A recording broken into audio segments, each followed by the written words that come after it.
Good evening, everybody, and welcome to the A.J. Palumbo Center on the campus of Duquesne University in Pittsburgh, Pennsylvania, for the finals of the 11th Annual National Senior High School Wrestling Championships.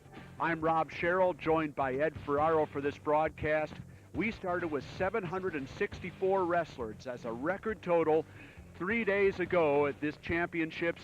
You'll see the final 28 in this broadcast. And Ed, we have seen favorites win, we've seen upsets. It's really been a heck of a 3 days. From the first round, Rob, to the last semifinal round has just been incredible once again. Team leader-wise, we seem to see pretty much the same couple teams coming through anymore. California, Ohio, Minnesota. But individually, I think we even have a wild card petition in the finals with an incredible performance, a New Jersey boy that has really taken everybody by surprise. Ohio with 5 in the finals, California with 5 in the finals. Those two teams are at the top of the leaderboard right now, but South Dakota, 2 in the finals. They've had a great tournament too. Yeah, the Sturgis team, very, very surprised to this tournament, and actually a pleasant surprise.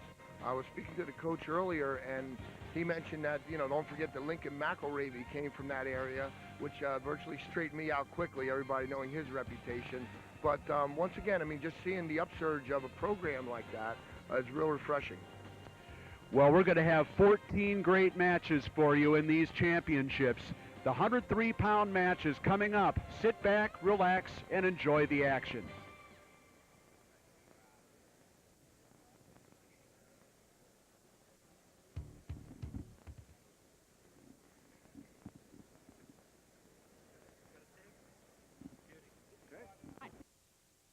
Facing me. Okay, thank you. That would help.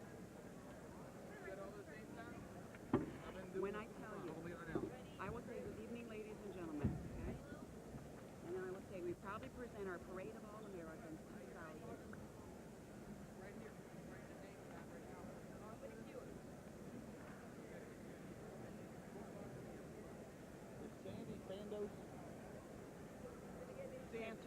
Santos. Lou.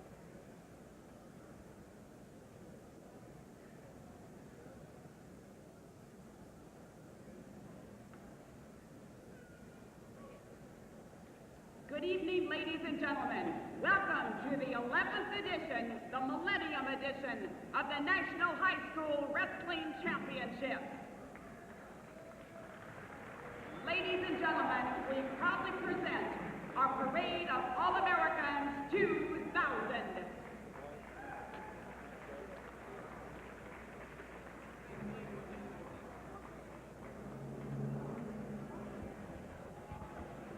Do you have my testing 1, 2, 3, 4? Ladies and gentlemen, our All-Americans at 103 pounds.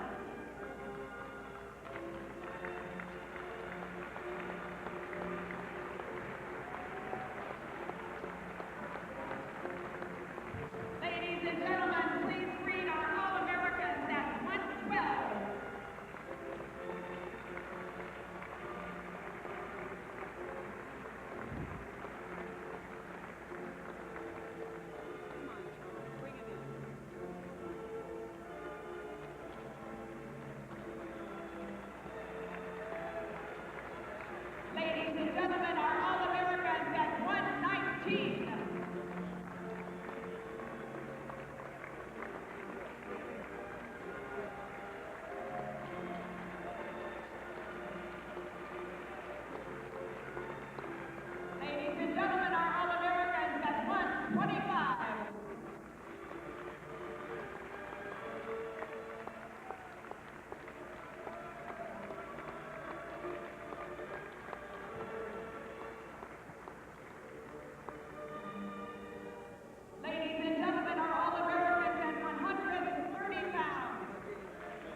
You're watching the Parade of Champions, the 112 All-Americans, high school All-Americans in this year's National Senior High School Wrestling Championships, the 11th annual tournament.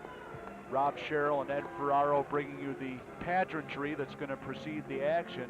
And Ed, give me an idea what these young men are thinking about as they parade through the arena. Most of them, their action done for this tournament, but 28 of them, the biggest match still yet to go.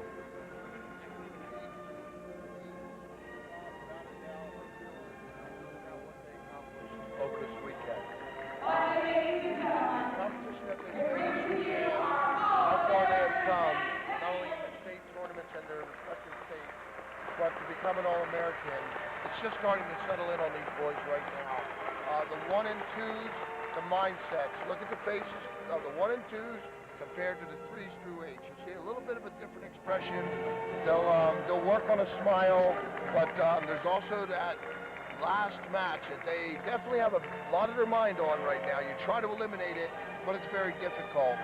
Nothing but praise and nothing but adoration for all these kids to come through this far to become All-Americans.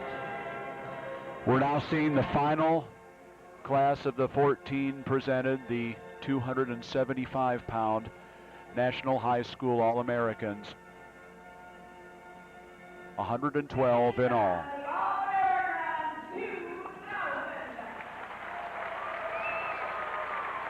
One thing I left out, Rob, was the healing process. You see these boys at the end of their long wrestling years and coming through this tournament, it looks like somewhat of a meat grinder that they've gone through. And right now to take a shower stings in quite a few cases. And I'm sure some bags of ice never used, but it was all worth it. Something you would only expect at a national championship event. Our award for the most falls in the least aggregate time is named the Westner Award. In 1995, just 1 week before this senior was to leave for the national championship here in Pittsburgh, Craig Westner wrestled in a fundraising tournament at Little Chute, Wisconsin. After a victory, he shook hands with his opponent, raised his hands in triumph, bent down to unstrap his ankle band, and collapsed. The coroner would later say that the 18-year-old died immediately of a congenital heart defect. There was no blame toward Gresham, it simply happened. The National High School Coaches Association honors Craig Westner's memory by awarding each year to the wrestler with the most falls at the National Championships in the least aggregate time, the Craig Westner Memorial Trophy. Our Outstanding Wrestler Award is named the Jeffries Award. It is named in honor of the late University of Michigan wrestler who died in December of 1997 during a workout in Ann Arbor at age 21. Jeff also competed in the National High School Championships in 1995, finishing third at 135 pounds. A 6-year varsity starter at Elmira South High School in New York, he was a 3-time state place winner, ascending to the 138-pound championship as a senior. One of 3 sons of Edgar and Grice. He wanted to break his brother's state record, 108 wins. He not only broke that record, he shattered it, piling up 202 career victories. His senior year, he gave up just 1 takedown in 45 matches. He went on to win Junior National All-American honors and earn a spot starter position at 142 and 150 as a freshman for the Michigan Wolverines. Our Outstanding Wrestler Award aptly named the Jeffries Award. We ask that you try to stay with us, ladies and gentlemen, for our final awards this evening, including the Craig Westner and the Jeffries Awards. Ladies and gentlemen, if you would please stand now, remove hats and caps for the singing of our national anthem. The anthem this evening will be sung by a junior at Avonworth High School in Pittsburgh, Miss Shannon Casey.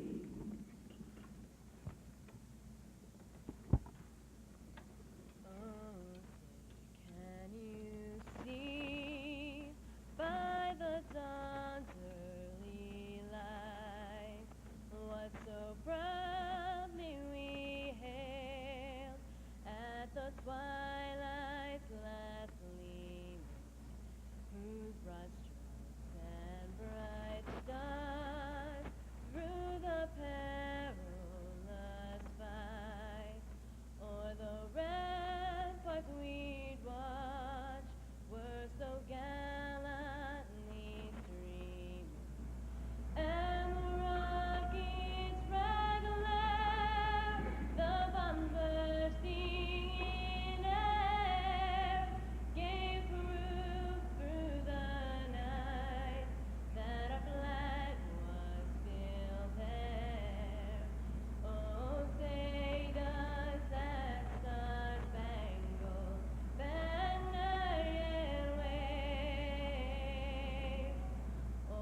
There you have them, ladies and gentlemen, the 104, the 112 All-Americans in this year's National Senior High School Wrestling Championships. And we've seen almost 1,500 matches in this tournament, Ed, and the last 14 yet to go. And is the best yet to come? What do you think? Hard to tell, Rob. I mean, you know, as we say every year, the first round, the fourth round, which one's better? I'm not sure. They're all greats. Not too much downtime. The only thing that we're lacking is a few more sets of eyes, because you'll hear the crowd scream over in the corner. You turn and there was a throw that you missed. You know, it's just so exciting throughout the entire tournament, Rob. But yes, I think we're about to see some exciting bouts tonight. Undoubtedly, we'll be back for the 103-pound match very shortly. Stand by.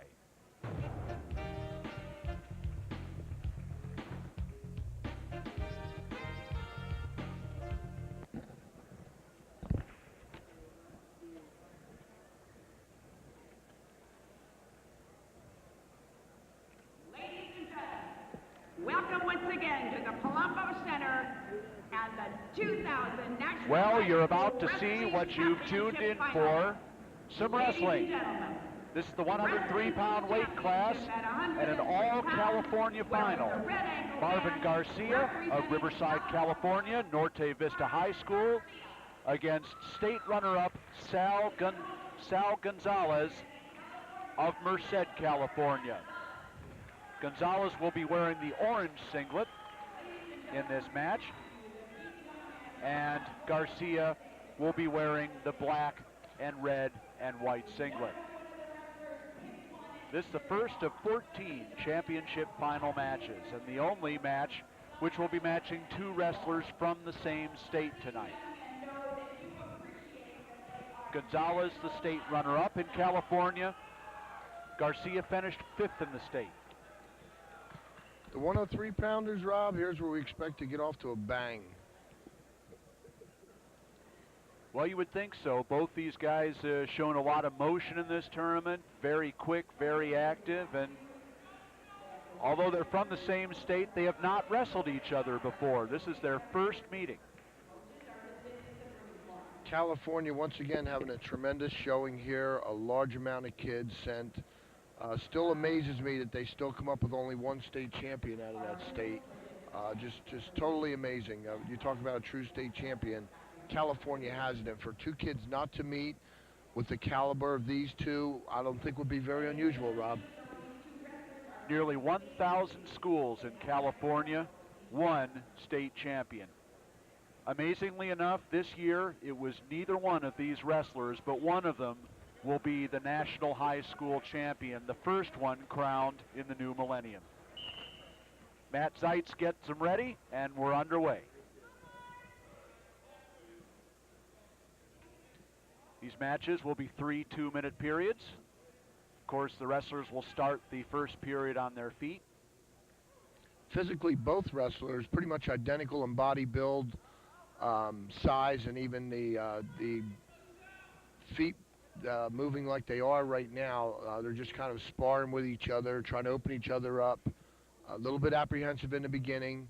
Not real characteristic of a 3-pounder, but got to remember it is the high school nationals. No score yet, 40 seconds into the match. Some of the butterflies you always see with the first match of a finals round. And now Gonzalez looks like he has the first takedown on that little scramble there. Garcia tried an inside trip, definitely overextended himself, and Gonzalez reacted quickly, head in, shoulder in, capitalized by coming up with a 2-point move. Nice reaction by Garcia to force Garcia down onto his butt and down for the takedown. 2-0 the score in favor of Sal Gonzalez. Gonzalez working an arm bar. He's got it cinched up underneath right now, which is very difficult for the bottom man to generate any offense. That's why you see Garcia just with his head on the mat. It's not that he doesn't want to move, it's very difficult. Final 20 seconds of the first period. And Sal Gonzalez with the first takedown, and Matt Zeitz calls a stalemate with 17 to go. 2-0 the score. Sal Gonzalez in the orange singlet leads it. With 17 seconds to go, as a coach and as a kid, here's where you want to score. That first point can very often be the hardest, and Gonzalez tries the roll there, doesn't work. 10 seconds left in the period. It gives the bottom man a little bit better of a mindset if he can get out of there and get at least 1 point going into the second period. Can't do it here, and we go to the second period with Gonzalez holding a 2-0 lead. He'll get the first choice, and he's going to use that choice and take down. Try for the escape and the 3-0 lead. Garcia starts off with the tight waist, and now Gonzalez faces him and spins behind for the reversal, and it's 4-0. Gonzalez showing some quick speed. Not a lot of flash, but staying basic a lot of times is what wins. Garcia spinning out of trying to face Gonzalez and result in a loss of control situation. Still no change in control, and Gonzalez brings him back down. Had that arm trapped and almost got back points. Gonzalez has some nice reach on him, and I think that's part of his weapon that he uses, where, you know, he's riding, he's on his side, next thing you know, he's got a forearm pulled underneath, and for a bottom man, that becomes difficult when you're all over him. Garcia very quickly just popping up and turning and facing him. There wasn't a whole lot of technique there, but there was a lot of quickness. Nice stand-up for the escape. It made it 4-1, and Garcia almost caught him there in a scramble at the edge, but they come back to the center. Less than a minute to go now in the second period.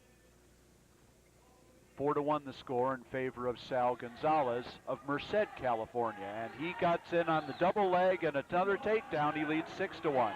Rob, if we look at that again, you're going to see that reach, and now that he's been scrapping a little more, that is what he's using. That was not the best of shots, but he pulled the knees in, and he improved, and ran him over with that double. It takes reach and some strength to get through with that. 25 seconds left here in the second period. Gonzalez, a very small-framed wrestler, but you look at that wiry strength on him as gets the roll for the escape, and now the takedown. It's a brand new match, 6-4. Nice flurry. Let's describe something. I'm not sure. A couple switches, changeovers, stepped over, faced him, come up with 2. Actually, it was a reversal for 2 points, and it becomes 6-3 rather than the escape and a takedown. But Garcia's back in this match as we go to the third period. Looks like he'll take the down position.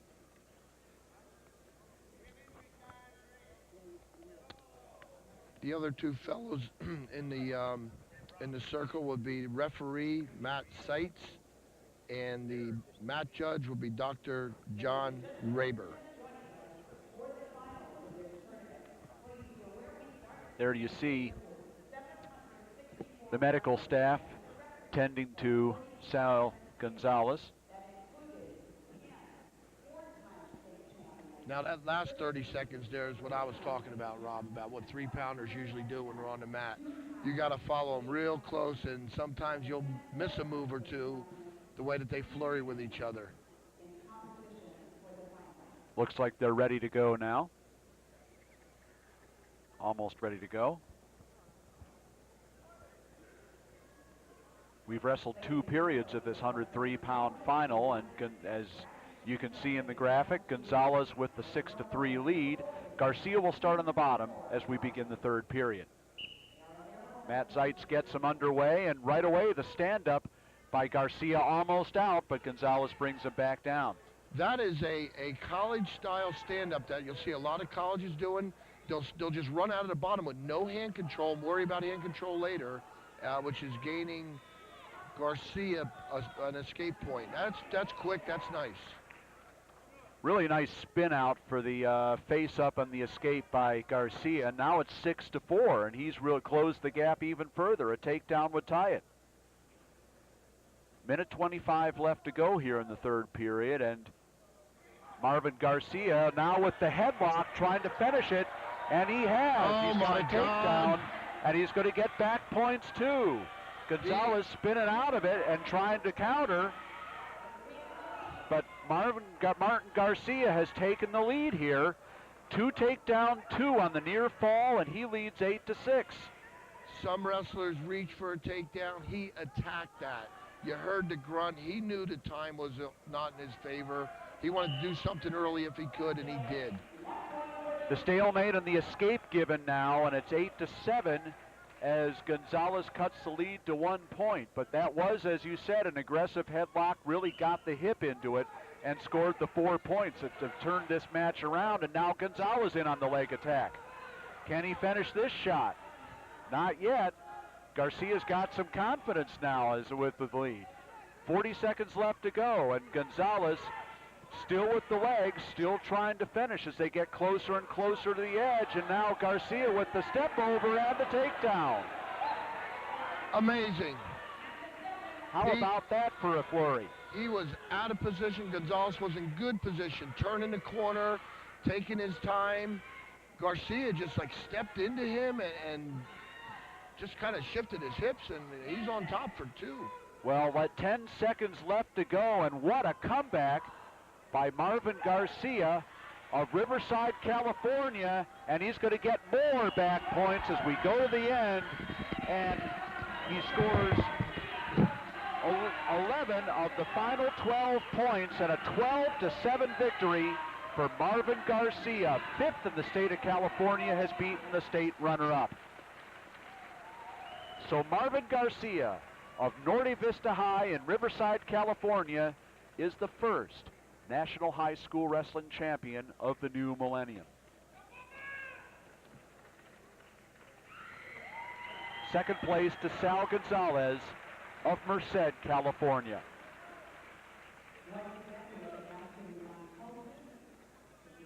We'll be coming back with the 112-pound match shortly, but in just a minute here, my partner Ed Ferraro is doing double duty tonight. He's doing the interviews with our wrestlers, and here's Marvin Garcia. Congratulations, Marvin. Quite an incredible feat at the end of the 3rd period. Your comeback, you were laid back the whole time, buying some time, gaming with him. How do you feel about what happened in the 3rd period? Was that all calculated? Oh, well, it came out pretty good how I liked it. Gonzalez, he had a pretty good reach on you. Was that what you were fighting most of the time, that reach, and he could improve on that? Yeah, he was pretty strong, long, lanky opponent. That's the tough kind of wrestle. Where'd you get that explosion at?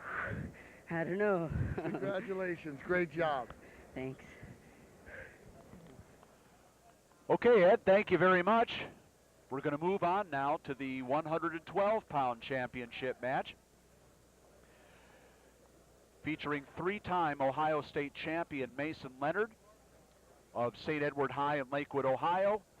He's taking on one of the 2 wild card selections that made the finals in the blue and white singlet, Matt Sanchez of Bellarmine College Prep in San Jose, California. Sandy Cagio will be our official for this match.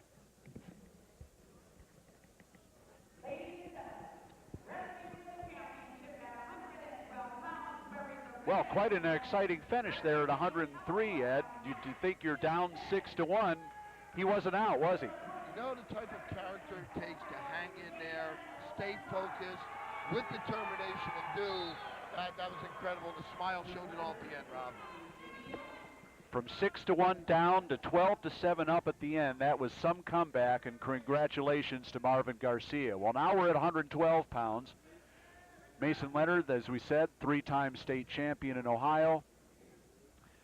He'll be attending the University of Pennsylvania next year. Matt Sanchez of California, the 3rd California finalist we've had in this event. Undecided about his college plans. Injured in the state tournament, defaulted to the 8th place position, but one of his wins during the year came against 3-time California state champ Jacob Palomino of San Jose Independence, and for that reason the California coaches extended him a wild card which means he did not qualify according to the championship's criteria, but every state is allowed one in these championships, and Sanchez made the most of his opportunity. Quite an incredible feat right there. Lenhard right in on the low single right off the bat. Trying to turn into him to finish. Sanchez trying to fight it off. Lenhard working to the double and trying to work up. 40 seconds left in the first period, still scoreless. But Lenhard has worked up above the waist, and he has the takedown and a 2-0 lead. Very workmanlike. Got in deep, didn't panic, settled, lifted nice and easy. Sanchez could not stay up hip high, and consequently got the 2 points. 20 seconds left in the first period now, and Lenhard riding on the ankles. Sanchez trying a little bit of a Brands roll there. But Lenhard comes back out on top as we tick down the final seconds of the first period. And look at this Granby by Sanchez. A reversal, and maybe more, we'll see. He caught the Peterson coming through, and that you can bet your butt that he works that in practice, because that was too sweet. Just a reversal, no back points there, but a 2-2 tie as we go to the second period. Lenhard with the choice. He'll choose down as we go to the second. Boy, you tick down to 4-3-2 and you think it's over, and boy, what a move there by Sanchez. Sometimes that's a script that some of these kids use. They know it's just like wrestling the edge of the mat. Some kids will just relax. Some kids, when they're riding a kid out with less than 10 seconds to go, they lose that little bit, and some kids have it in their script to attack at that point. Well, Lenhard gets to take the escape, and he now leads 3-2. Sanchez moving down to one knee and coming up, trying to open up Lenhard. That's what a wrestler will do if he's having a little trouble trying to open up another wrestler. He'll use different tactics, especially with quality kids who are complete and do know different technique to open up another wrestler.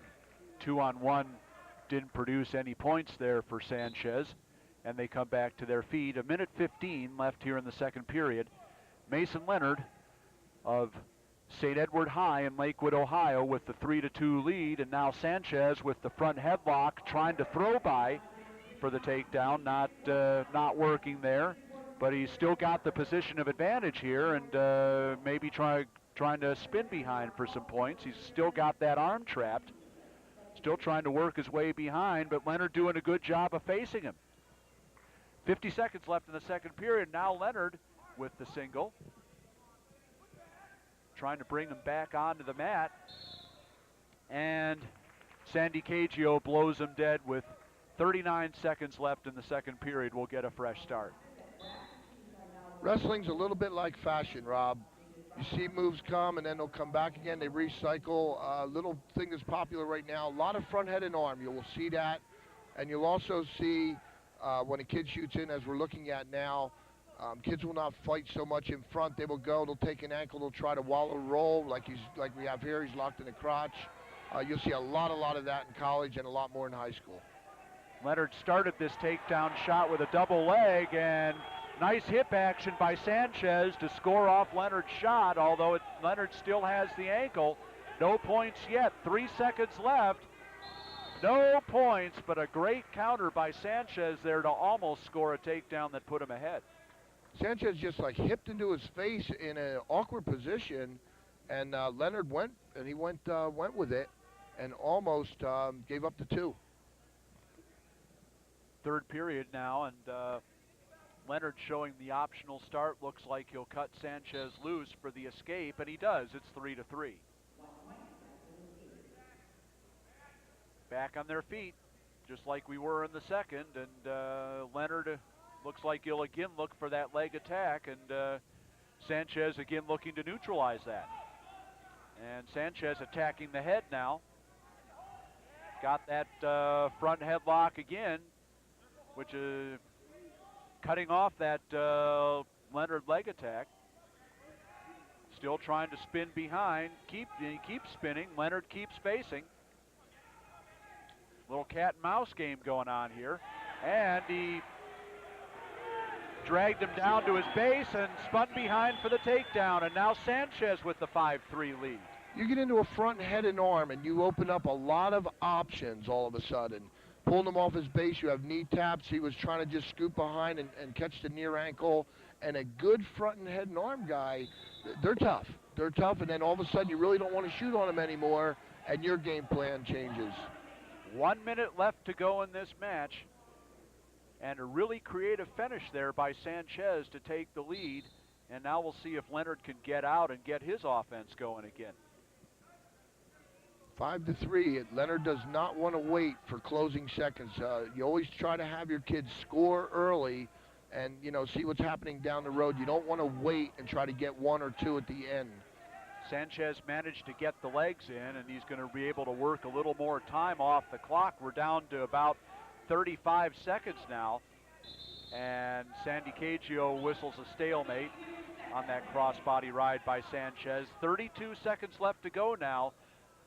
Matt Sanchez of Bellarmine College Prep leads 5-3, but now the sit out and escape by Lenhard makes it 5-4 for Sanchez. Here we go. Final 25 seconds coming up. Lenhard trying a little front head and arm action. Once again, there are a million options available with this, and that's all you have to do is explode into one of them, and a lot of times you can score. Lenhard now with the single, trying to finish it. 8 seconds left to go, and Sandy Cagio gives the takedown. 32 seconds left to go, and that is it. With 8 seconds left to go, Mason Lenhard of St. Edward, the 3-time state champion, gets the takedown that wins it 6-5. Another barn burner of a match here. Second place to Matt Sanchez of San Jose, California.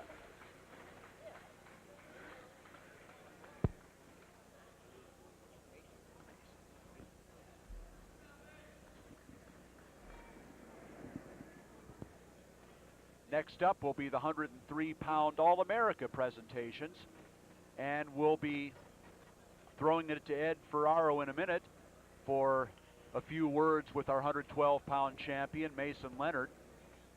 And we'll also be coming up with the 119-pound match very closely. But here's Ed Ferraro with our 112-pound champion, Mason Lenhard. Mason, that was one great job, just according to plan, right? Yeah, it worked out. I won. I did what I had to. So. You were tired at all during that match? Oh, yeah. Real tired. What part of his offense did you have problems with the most? He's real good defending my shots and stayed away. He knew it was coming. He had a real good defense. Hard to penetrate on, and it was hard to finish once I got in, but I'm just glad things worked out as they did. Good feeling, huh? Yeah, yes it is. Yeah. Congratulations again.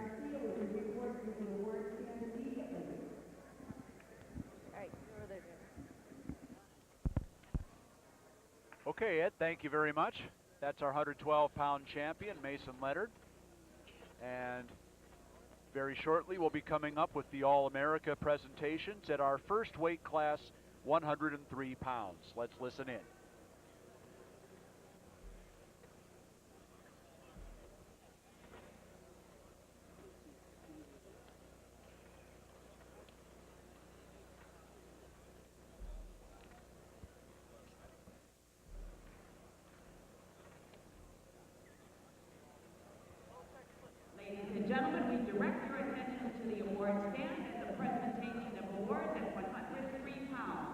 Presenting the award to the President of the National High School Coaches Association, Mr. Steve Gatosh. Ladies and gentlemen, in 8th place from Colorado, All-American Eric Ortega. In 7th place from Florida, All-American Pat Reilly. In 6th place from Arizona, All-American Joey Lopez.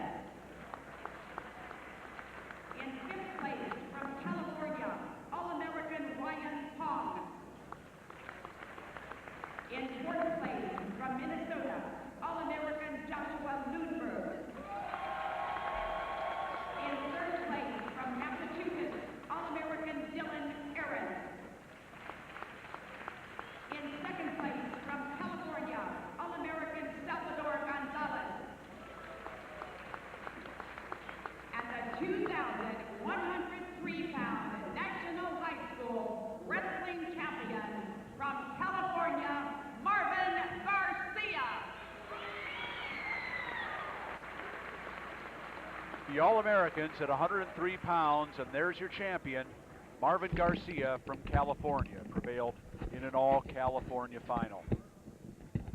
He's a little too young to have a fan club that big, isn't he, Rob? Jealous. Never too early to start. Well, we move on now to our 119-pound match, and this certainly one of our feature matches of the night. 5 state titles between this group. You did say 5. I said 5.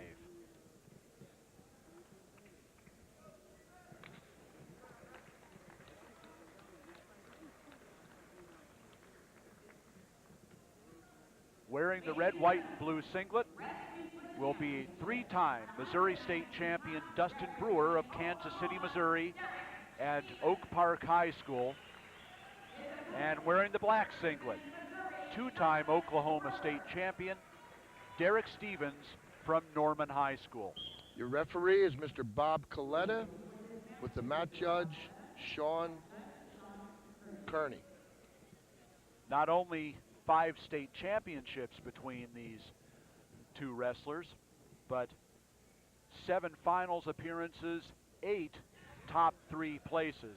So these guys know what it's like to have success at the high school state tournament level, and now they're showing what it's like to have success at the National Senior High School Wrestling Championships level.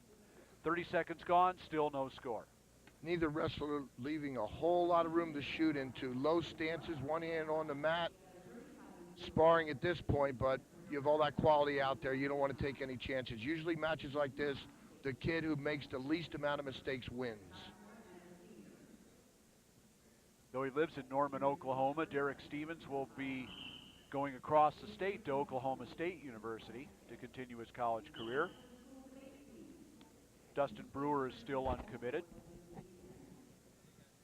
And this was a weight class, Ed, that didn't have any 4-time state champions in it. We had 10 to start this tournament, but 10 3-time state champions in this weight class, which means a maximum of 2 3-time state champions were going to go home hungry. And with a 2-timer, Derek Stevens, in there, we have 8 of them. So quite a loaded weight class. Yeah, I don't think you can go like very many places and find that much in one weight. Matter of fact, let's go out on a limb and say it can't happen anywhere but here. Stevens almost with the first score there. Real nice high crotch shot. Got very, very deep on him. Brewer Nice. just kind of shifted with him and come out clean. 12 seconds left in the first period and still scoreless between these 2 wrestlers with 5 state titles between them. Both of them competed in their states as we end the first period. No score at 125 pounds this year. They're here at 119 for this event.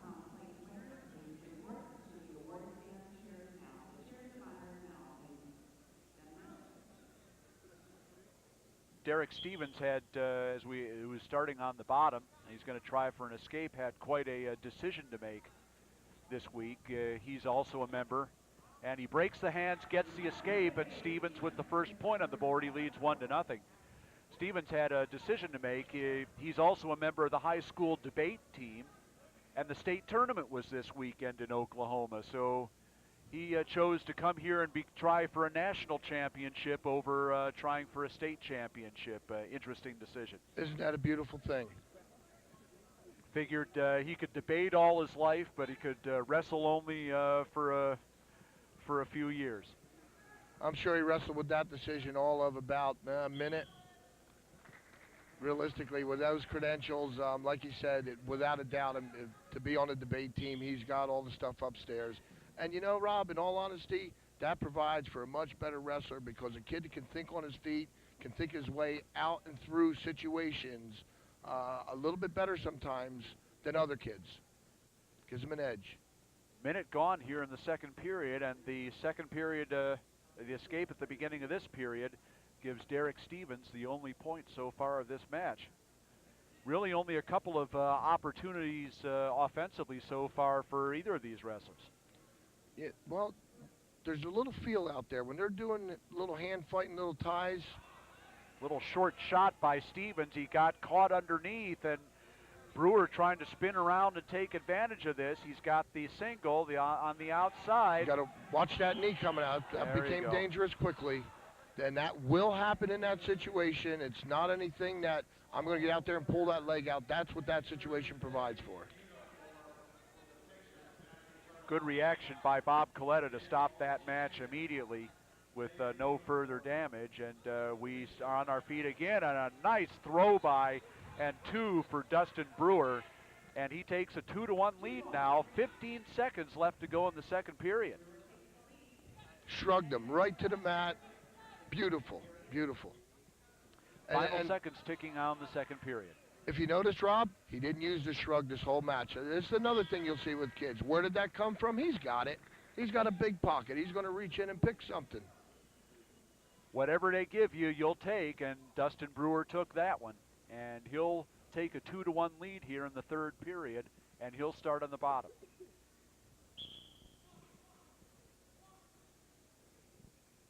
Brewer with the stand-up. Stevens is going to have to make up. Oh my God. Oh. Nice switch for the reversal, and right to the back for Dustin Brewer. Look at this. He headhunted right off of that. Typically, a kid on a switch like that will just stay low, come around for 2. He went right up top of the head, threw him right to his back. That was a 5-point move for Dustin Brewer, and that's broken this match wide open. He leaves 7-1. And now a warning for stalling on the bottom by Bob Coletta. Stevens is going to have to try and work up here. Stevens definitely, now he gets out for the escape. But boy, that 5-point move by Dustin Brewer, the reversal right to the back and the 3 near fall points has really broken this match open. Stevens definitely knows that where the clock is. I mean, he's a quality kid. He knows what it takes to win with 1 minute and 13 seconds left. Brewer definitely knows that he cannot afford to try to sit on this win. His best friend is to try to score one more time and break him, which he is doing. Single to a double, step through, Turk. What I say about breaking him, that's a tough one right now. He's got shoulder in, he's got pressure in. He's looking to lift that Turk, take a head or an air arm and take him to his back, which he's doing for back points. Hard to believe it was only 2-1 when we started this third period, but it's now 9-2, the score in favor of Dustin Brewer, and more back points coming. You know, you look at a match like this between 2 kids who are pretty evenly matched.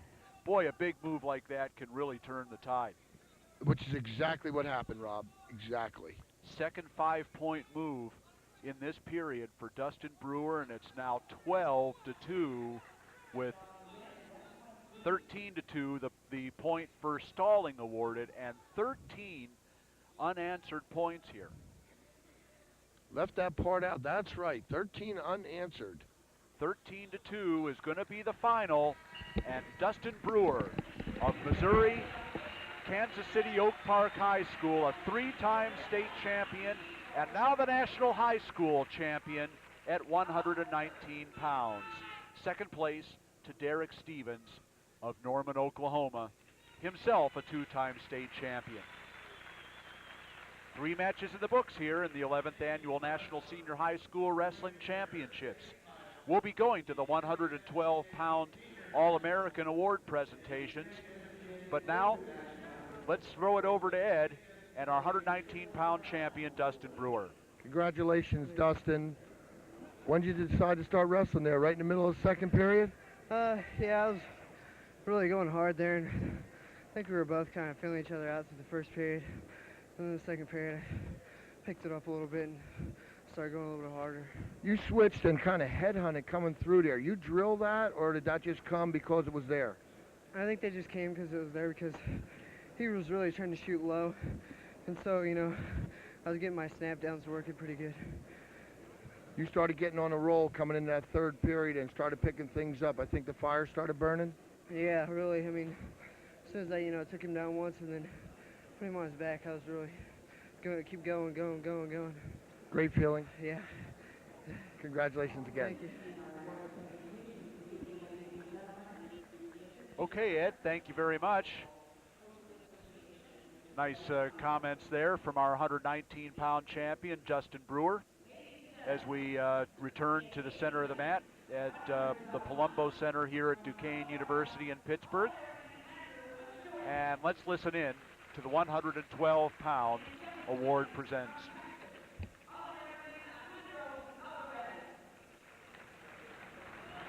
In sixth place, from New Jersey, All-American Terrence Pendennen. In fifth place, from Indiana, All-American Bobby Howard. In fourth place, from Michigan, All-American Craig Trombley. In third place, from California, All-American William Reek. In second place, from California, All-American Matt Sanchez. And the 2,112-pound National High School Wrestling Champion from Ohio, Mason Lenhard. The All-Americans at 112 pounds, and there you see the champion, Mason Lenhard of Ohio and St. Edward High School. St. Edward's, Rob, maintained that #1 status all year, did they not?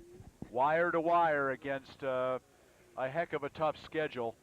Wins over 4 top 6 teams, about top 10 teams, 6 top 25 teams. They certainly a team you saw up close and personal at the Easton Phillipsburg duels, Ed, and you could certainly attest personally to the strength of St. Edward. I will give you this, Rob. Yes, it was a pleasure competing against St. Ed's. We've done it a few times in the past.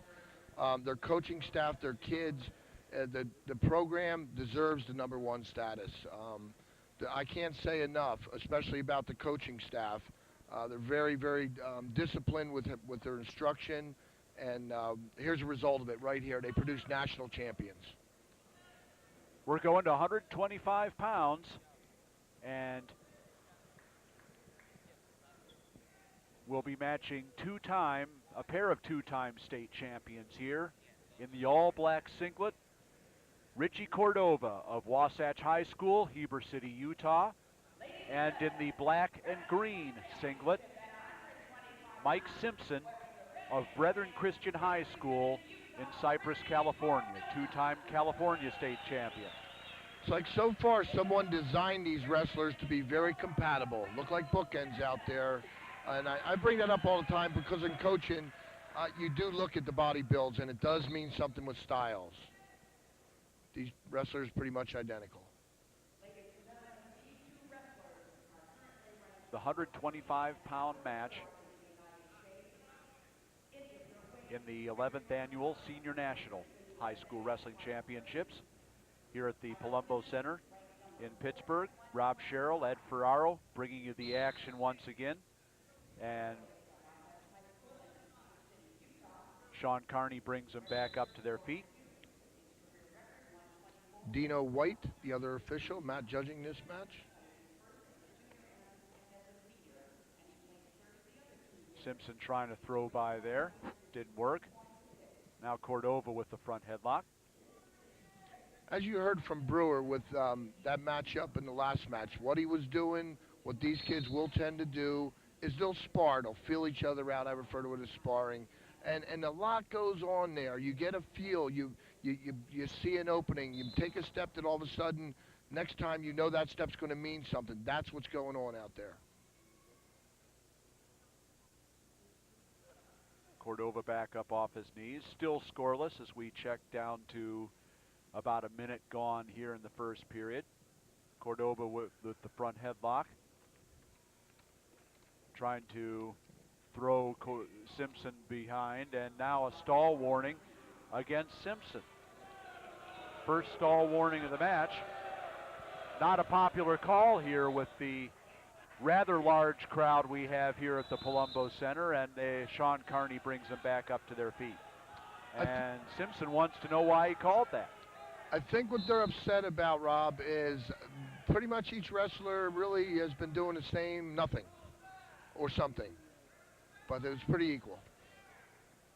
probably just for grabbing and locking onto those elbows. As he's doing again, trying to get underneath. And Cordova with the spin behind, but couldn't finish the move inbounds. They'll bring it back to the center. 24 seconds left in the first period. Still no score. Simpson made a typical mistake. He relaxed a little bit. His head went down. When the head went down, Cordova smartly spinning right behind. Simpson not really getting penetration or getting a real dedicated shot. Yeah, he's getting under there, but here's where he's getting trouble. Cordova working the front head and using his options. He's running into a straight jacket. Went from a knee tap to that. Now he's coming out the other side. Getting those arms up over top is not pleasant on the bottom. One period is in the books now, and Simpson with the choice will defer. Cordova will take the bottom. Cordova really controlled those tie-ups in the first period, and Simpson's going to have to change something up here in order to get things going his way. But first of all, we've got some action on the bottom here as Cordova tries to get out, trying to stand up, trying to break the hands now as we start the second period. Simpson still hanging on the hands. He's got a stall warning already, a little bit of a dangerous move, but he does let Cordova go for an escape in the first point of the match. 1-0 Cordova. The trouble with an educated crowd. Somebody gets in rear standing and he's not attempting to take him down. They're counting to 5. They know the rule. They want to see a stall call. And if you counted to 5, you started hurting the hoots and the hots. And Simpson thought better of than to risk another stall call at that point, just give up the 1, which he was probably going to do anyway. And we're back to neutral. And once again, Cordova controlling those tie-ups, almost tapped Simpson down once in that sequence as they bring him back to the center. 1:12 left in the second.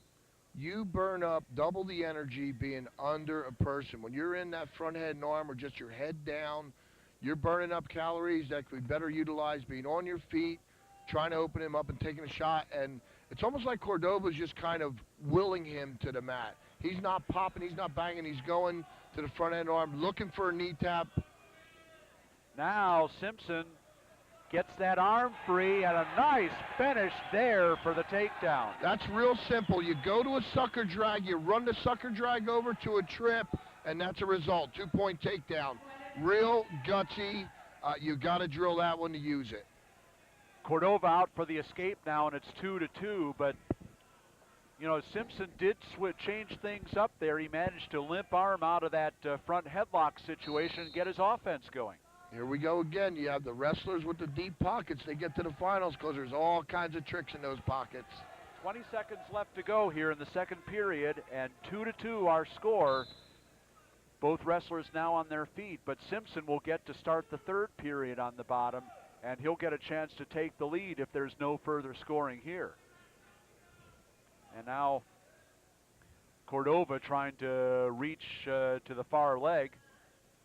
Simpson gets it away from him. 1 second left to go, and that's the end of the second. Now Simpson with the choice. Simpson's going to look at this video and realize out of the first 2 periods he spent 1:30 with his head on the mat underneath, and that so far has been hurting him. But as we know, Rob, the third period's a lifetime. Third period will see Simpson starting on the bottom here and trying to get the escape that would regain the lead for him. Yeah, his head took quite a beating in those first 2 periods, and that does wear on you. We'll have to see how this third period goes. Simpson does break the hands and gets out for the escape rather easily, and now it leads 3-2.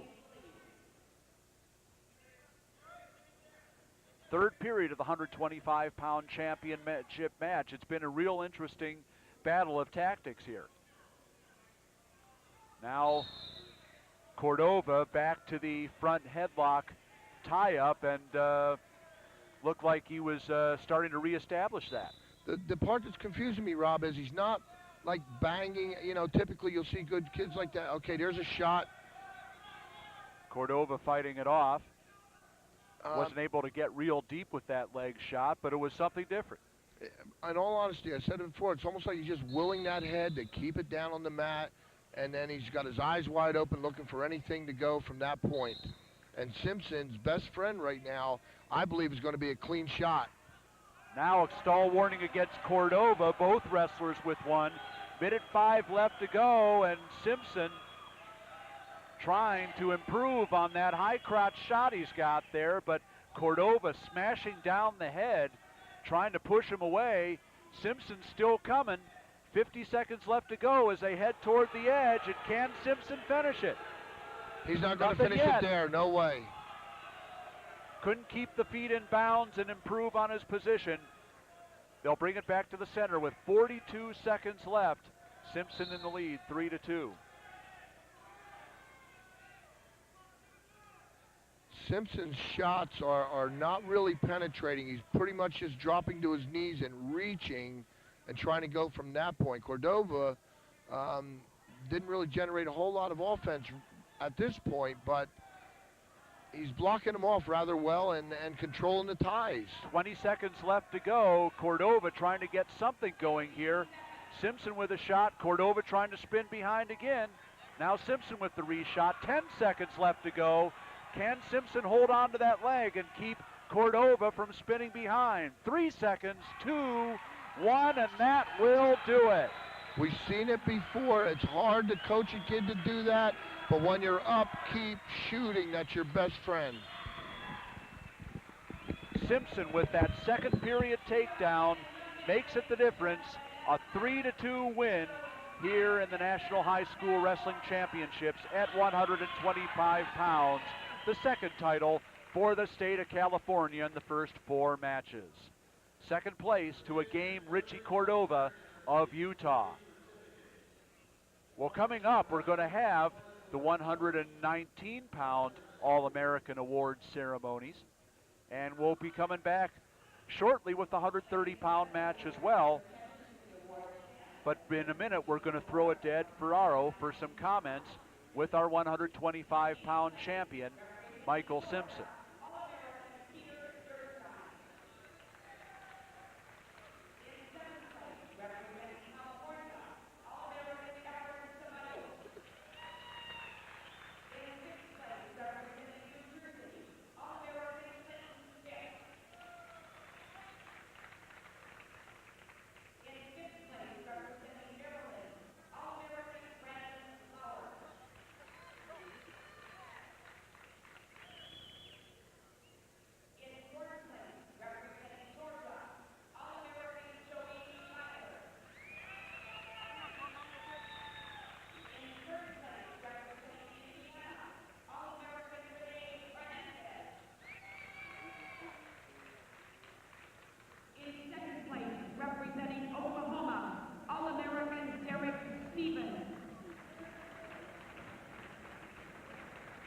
And the 119-pound National High School Wrestling Champion from Missouri, Dustin Brewer.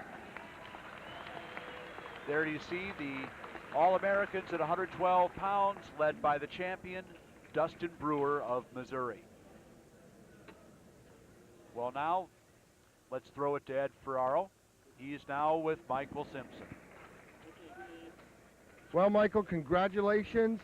You sure didn't take any shortcuts there, huh? You were spent a lot of time underneath it with him with a front head and arm, and you know what that does to you. It burns up a lot of calories down there. How'd you feel when you were under there? I mean, were you trying to generate something from that point?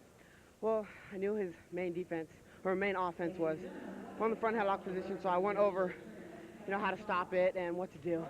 I was a little scared because I hurt my ankle earlier in the tournament, and I was afraid it was going to hurt. It did a couple times, but I pulled out. A couple times you exploded with some real nice stuff. You were coming out with like a sucker drag and stepped through it on the opposite side that kind of threw him on his back.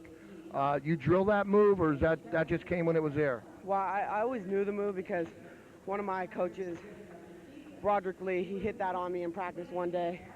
He's a great wrestler, and I knew if he did it, if he knew it, it probably works. And you just have to pull out all the tricks if you want to win a national title. So. You got it, that's right. How do you feel about all that? It's great. I worked for 4 years in high school to get this, and I'm finally here. It's awesome. Well, congratulations. Well deserved, Michael. Good luck to you. Thank you. Okay, Ed, thank you very much. There every time, helping the coach and belong. A lot of our young men have had more than just their human opponents to battle during the season, and we salute young men like Kevin.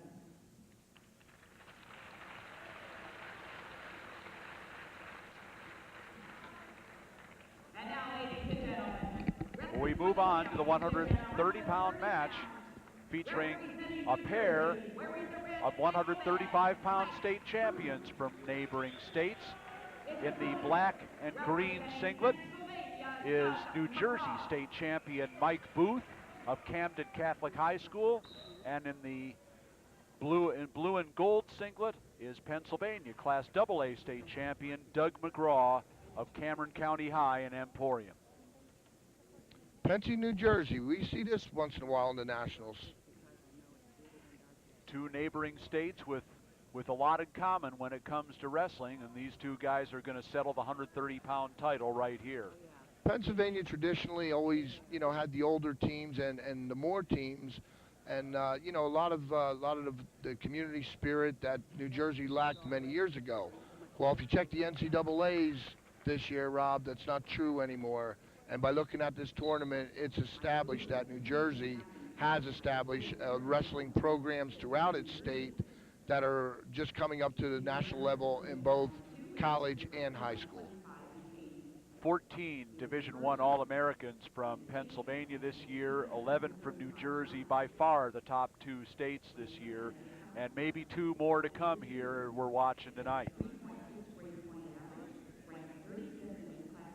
Both these wrestlers also outstanding in the classroom. Doug McGraw, third in his class at Cameron County High School. He's going to the University of Pennsylvania next year. And Mike Booth with a grade point average of 3.6, looking at some very high academic schools also, and a double leg there right to the back by Mike Booth. Will he get back points too? No, says Dina White, but a takedown, and a very impressive one at that. Booth has demonstrated what a lot of kids at his level are doing these days in both high school and college. When you get to your takedown shot, you get busy with those feet. If you run that back, you'll see that shot occurred somewhere around that little white circle, and he ran him right on out to the outer edge for the takedown. That's where all that penetration comes through. Booth, a very tough road to these finals, 4-1 in the quarterfinals. Do we have a replay? We may look at that. Here we go. Now look at them feet go, Rob. He's in. There he's going, he's going, he's going. You don't see that, but not by the good kids. That's picture perfect. If you're going to have a clinic, you want to show it like that. Great takedown and a good scramble here by McGraw to avoid giving up the back points as well. See Booth smell blood at the end, huh? Without looking up, heads in there, he's wheeling for the head. He knows it's there somewhere, just missed it. That's fantastic.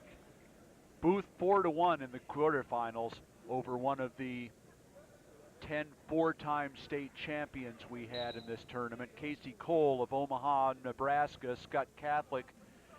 That was in the quarterfinals. And in the semifinals, two-time state champion Ryan Heim of Dubuque, Hempstead, Iowa, 6-5. So a tough road for him to get to the finals here. And now the escape for McGraw, and that makes it 2-1. And McGraw in on the offense as they go out of bounds with 18 seconds left in the first period. 2-1 the score in favor of Mike Booth of New Jersey and Camden Catholic High. Booth in again on the leg attack. He got real deep, real quick on that single. He made a big mistake coming up on the waist, but he looks like a hip thrower. He's trying to limp arm out. Very common. You're down, and the kid will throw a hip into you, and you wind up automatically coming up to his waist. You don't want to be there. Not enough time to finish. We go to the second period. McGraw defers, and Booth will take down as we start the second.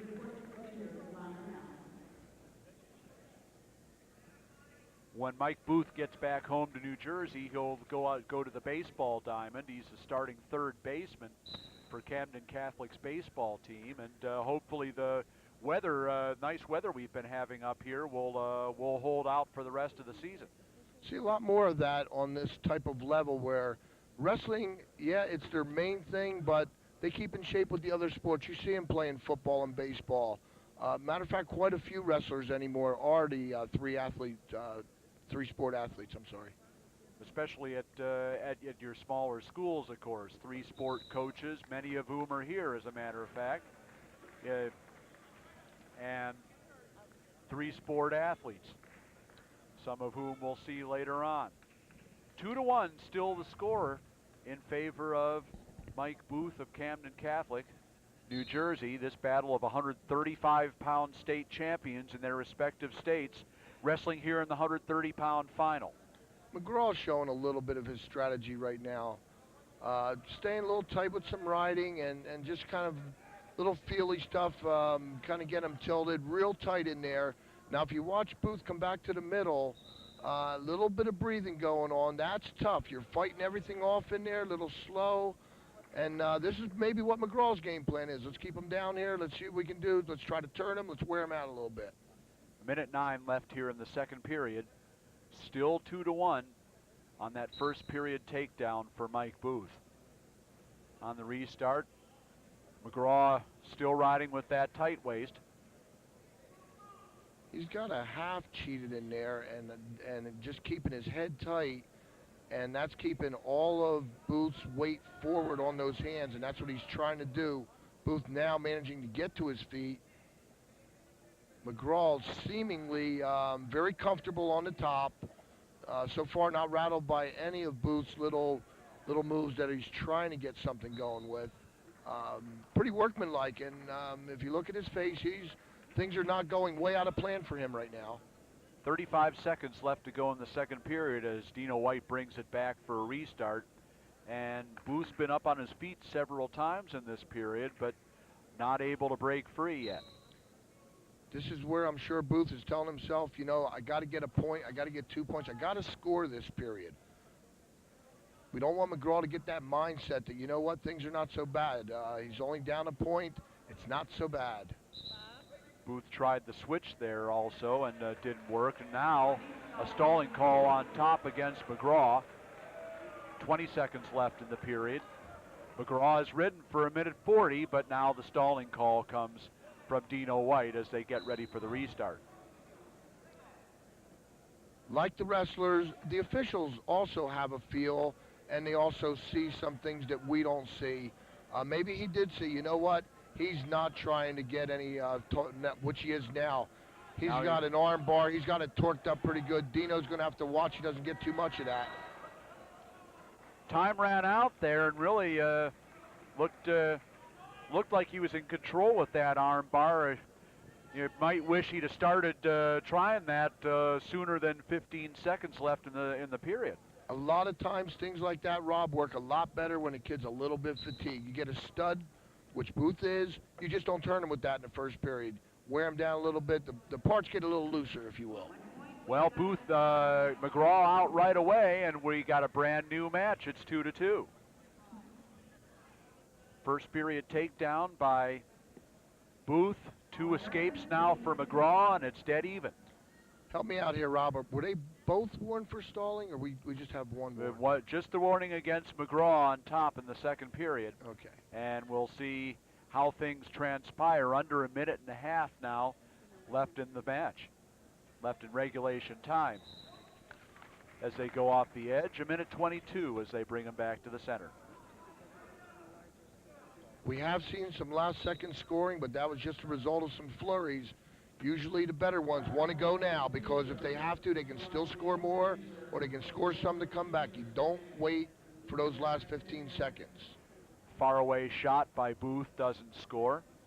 Now McGraw with the front headlock looking to score off that, but Dino White makes it a stalemate with 1:04 to go.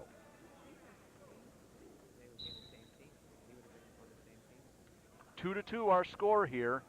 You get a feeling that the next takedown is going to win this. Now McGraw in on the high crotch, trying to convert to a double.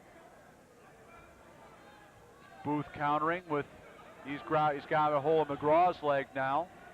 McGraw trying to get his head out here. Booth is digging a Well, no, he couldn't get that spladle, no. Because I've seen unorthodox ones, and I thought he was trying for that. Now we've got a big problem with Mr. Booth because McGraw is nails on top. We've seen one entire period of nothing but let's crank this arm. He's got the arm bar again, as you can see there. Less than 20 seconds left to go. And now a stall warning against Booth on the bottom as they come back to the center with 13 seconds left to go here in the third period. And Doug McGraw, who trailed 2-0 in the first period, has come all the way back, and he leads 4-2. Let's go back to that middle of the second period when he just kept riding and thumping and just taking some gas out. Now Booth again trying the switch, which he's tried off the bottom a few times.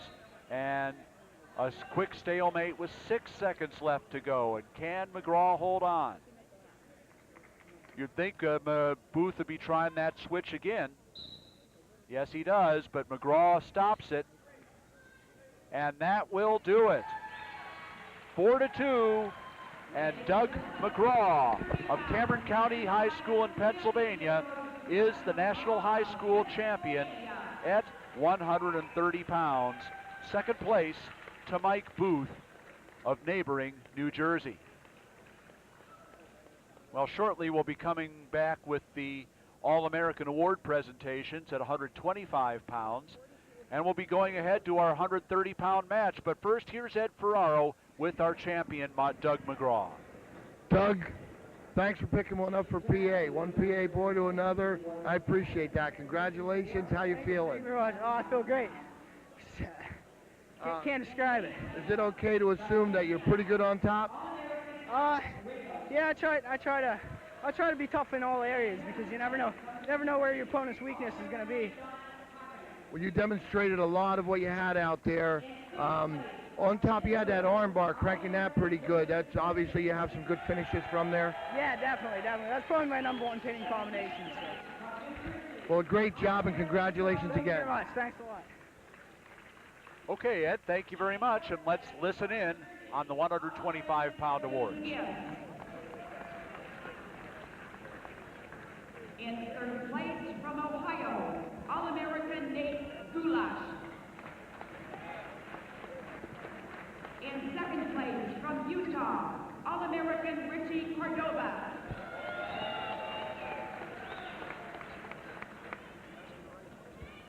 And the year 2000 125-pound National High School Wrestling Champion from California, Michael Simpson.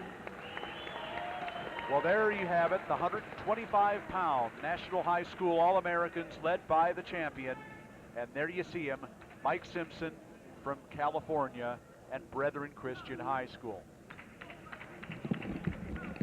We go now to 135 pounds. We're moving right along here in the 11th Annual National Senior High School Wrestling Championships.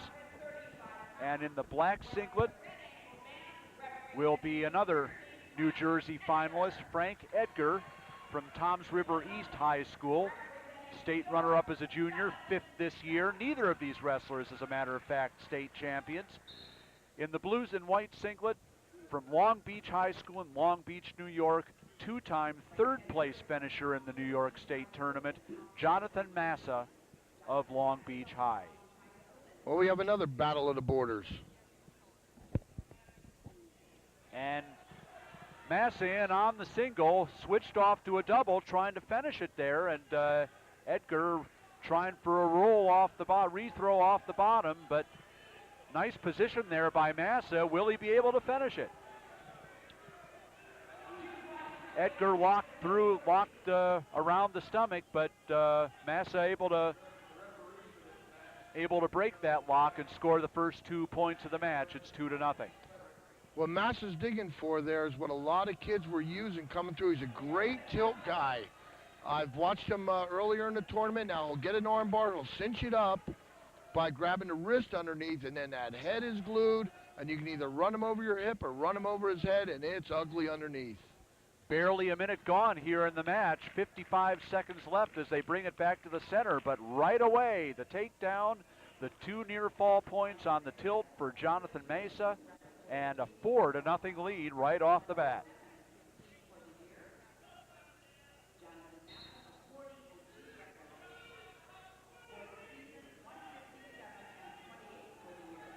Now Edgar with the stand-up, trying to break the hands and get the escape, and he's got it.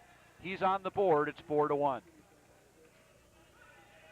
And now Edgar in on the leg attack.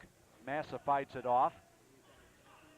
4-1 the score on the quick start by Jonathan Masa of Long Beach, New York.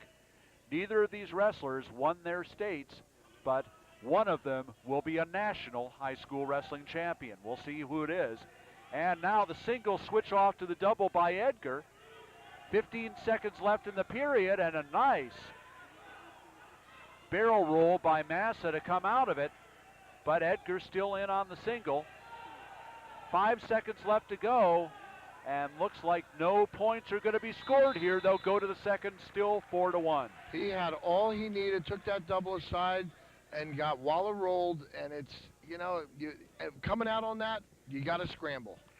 That was really something, a really deep double there by Frank Edgar, and boy, a nice side roll there by Masa to get out of it. Well, Edgar will start on the top here, on the bottom here in the second period, and Masa will start with looking for another bar tilt, it looks like. But Edgar up on his feet. Masa brings him back down. I can promise you one thing. Edgar was watching what was going on throughout the tournament with Masa, because he cannot cinch up that arm bar like he has throughout the tournament, keeping that arm back and posted away from him, cinching it up. Once again, once you have that cinched up, it's murder underneath. 25 seconds gone here in the second period, and still on top is Jonathan Masa with the 4-1 lead and in the top position. And he trips Edgar back down and looking for another tilt, but only got a 1 count, not enough for points. They go off the edge with 1:23 to go, and boy, it's been all Masa so far. Masa just, he kind of, it's a little fishy thing. He'll get up, he gets in rear standing, he just grabs a little 2-on-1 like, I'm not really going to do nothing, just don't let me go here, and he goes to a trip right to your back. Very unorthodox. Right there it is. Up on the right there it is. And right there it to is. the tilt. You don't feel it coming. There's no denying it. You don't feel it coming. I've seen Masa a couple of matches in this tournament, and Frank Edgar, I want to tell you, is not the only person he's caught with that tilt right off the stand-up, and a really, really slick move there the second time he's done it. Under a minute to go left in the second period, and Masa has extended his lead to 6-1. Rear standing, most kids will just get you back to your base or to your belly. Masa has this cutie, boy. He just takes you straight to your back, and he's going to his back, but he's happy. He's fine. He's got the arm barred, looking for another tilt. Couldn't get it past the 90-degree angle, but he is firmly in command here. Edgar has not really come close to getting off the bottom, even though he's had a couple of stand-ups. 20 seconds left to go. Edgar's been not fighting for his life, but fending off pinning combination after pinning combination. When you're doing that, it's real hard to generate an offense. You're just trying to stay off your back. 11 seconds left to go here in the second period, and Edgar's tough. I mean, we've watched him throughout the tournament. I'm a little bit shocked here. I didn't expect it to be so one-sided at this point. Well, sitting back with the bar again, looking for more back points. Won't get him, but boy, an impressive performance on top here in this second period, although almost the headlock for the reversal there at the buzzer. Father Time bit Edgar right in the butt on that one. Had he had another 10 seconds, maybe. Well, it'll be interesting to see here how quickly Masa can get out. He's on the hands.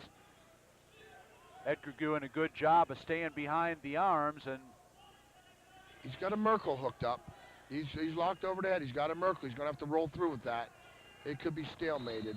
I'm very curious of what Edgar is thinking right now. I mean, he knows the score. He knows the time. He knows what he's got to do. And once again, time is on his side. Looks like he's going to cut him.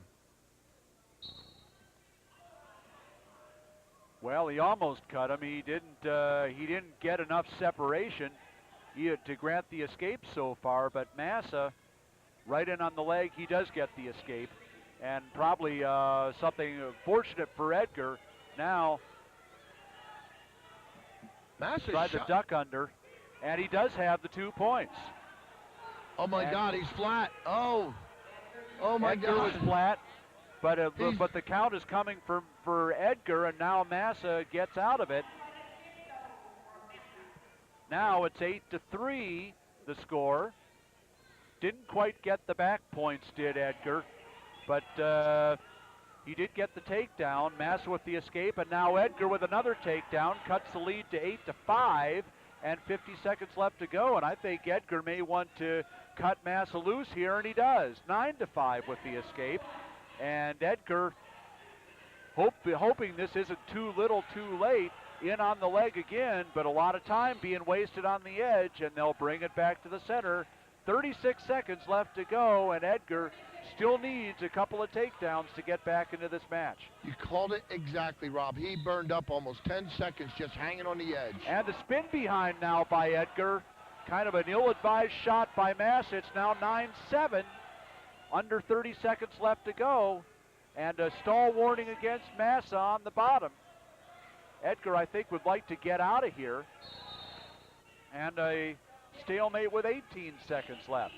Bottom man hooks that elbow and just studs out under there. You can't do anything on top. That was the appropriate call, and he just stayed there. He knew what he was doing. Now 10-7 with the escape given as Edgar lets him go. And a takedown and an escape again, 11-9. Edgar is just a takedown away from tying this. Last 5 seconds. Both wrestlers shooting, but it's not going to be enough. Masa holds on despite 4 third-period takedowns by Edgar. He wins at 11-9, and he's the National High School champion at 135 pounds. Second place to Frank Edgar of Toms River East, New Jersey. Well, in a minute, we'll be going to the 130-pound All-America presentations.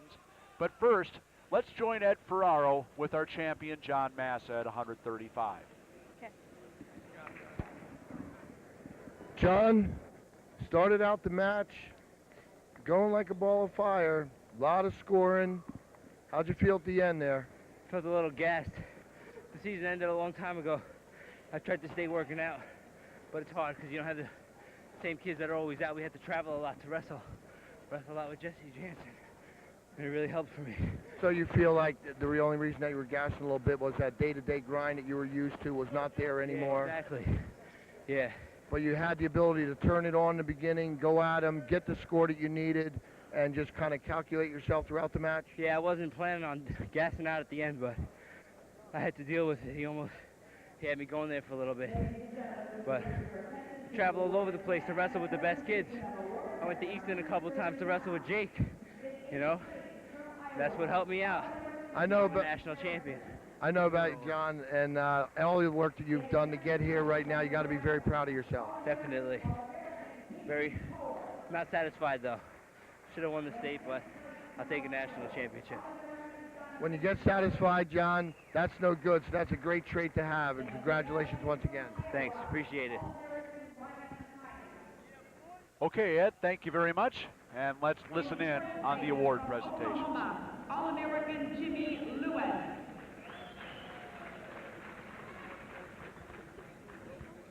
In third place from New Jersey, All-American David Cordova. In second place from New Jersey, All-American Michael Booth.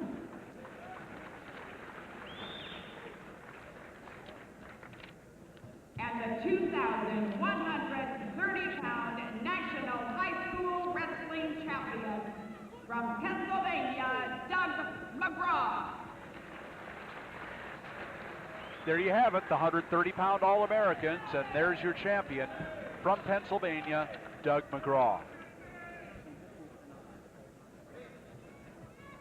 We'll be moving on to the 140-pound match. The 140-pound championship. And you'll be seeing a wrestler in the blue, gold, and white who made history this year in the state of New York, and we'll explain that to you in a minute, as is Jesse Jantzen from Shoreham, New York, Shoreham Wading River High School. And in the blue and black, Nate Yetzer from Mansfield, Ohio, state champion this year in Division I for Madison Comprehensive High School.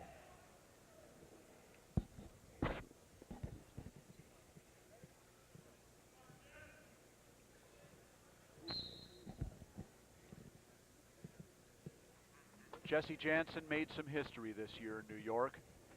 In the 37-year history of the New York State Tournament, they had never had a 4-time state champion or a 6-time state place winner until this year, and Jesse Jantzen became both. As you see the fireman's carry attempt, no takedown yet. No score as we go through the first 30 seconds of the match. A 6-time place winner? Wow. And a headlock here by Yetzer, but a roll through by Jantzen, and he gets the takedown. 2-0 the score for Jesse Jantzen, the 4-time state champion from New York, the first 4-time state champion in that state's history. And now you're going to see his specialty working on top. He's got a count going against Yetzer, and 3 on the near fall. Yetzer initiating, hit a very nice headlock, did not settle into it, which will happen. You get the adrenaline flowing, and sometimes it's very tough to stop that. And Jantzen just rolled through with it, out of reaction, and came up on top, and then naturally got busy. Jantzen will be going to Harvard University next year. And there he's in with the half Nelson. Very deep with it. That's what he caught him with the last time. And he's got Yetzer in a lot of trouble here. Can he finish it off? 3 near fall points will be coming, if not a pin. 15 seconds left here in the first period. Still a little bit of time for Jantzen to try and finish this.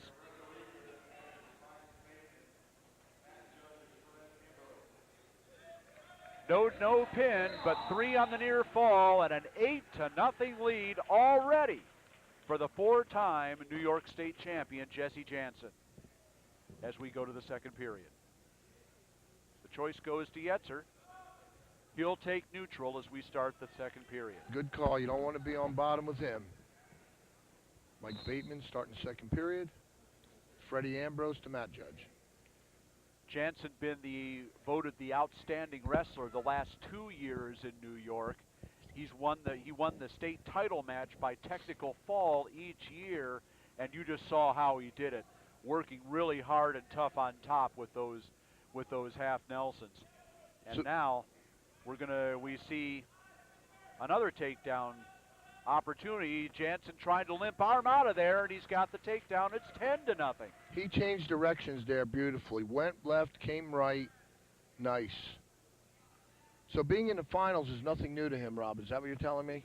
It's not only is it nothing new to him, but you would expect a kid in his position to making the history he'd make to feel a little pressure this year. I think his opponents felt more pressure than he did.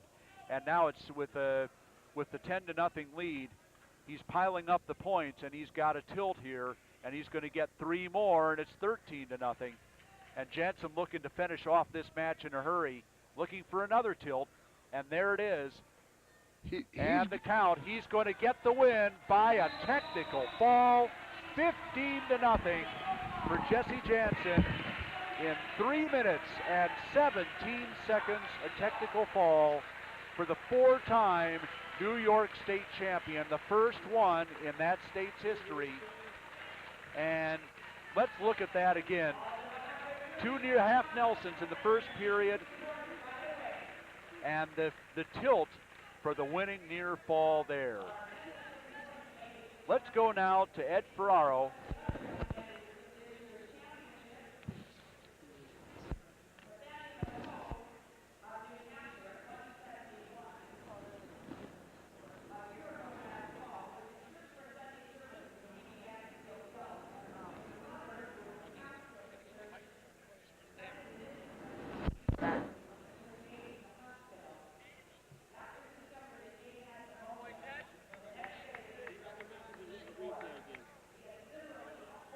Another look at the winning move for Jesse Jantzen.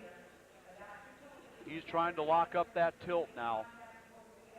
He knows he only needs a few more points to close out this match, 2 more points to close out that match. Gets the arm underneath. Now the right arm. He's in the process of locking it up right here as you see it in slow motion. Now with the hip drive.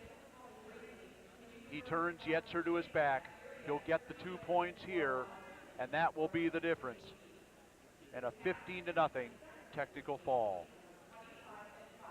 Yetzer hasn't gone to his back yet, but it's just under a second. Now let's go to Ed Ferraro with Jesse Jantzen. Jesse, quite a match. Incredible, incredible offense. How are you feeling right now?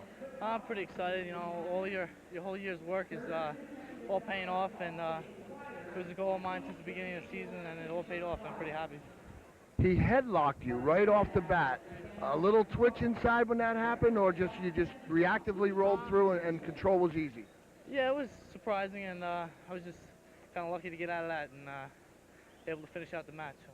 I mean, the halves, the cross-chest stuff you're using, real comfortable on the mat. Like, do you sleep on one at night? You're very comfortable there. Well, we have one in my living room, so almost, yeah. So. That's really great. I see your father come down to give you a hug. That's fantastic. Really proud of you, huh? Yeah, he's really helped me a lot ever since I was 6 years old, you know, taking me to tournaments, and it's really been a big influence in my life, and I appreciate it a lot, and he's been a big help. That's a beautiful thing, and we look forward to seeing you in college, Jesse. Congratulations. Thank you. Okay, Ed, thank you very much. And let's listen in on the 135-pound All-American presentations.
The All-Americans at 135 pounds, led by the champion, Jonathan Masa of New York.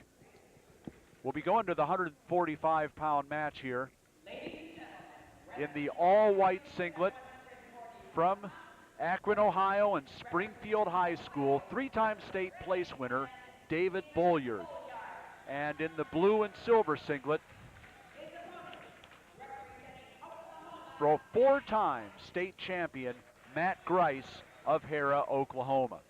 Rob, to watch these two guys a few minutes before they started, you ever see tigers in cages pacing?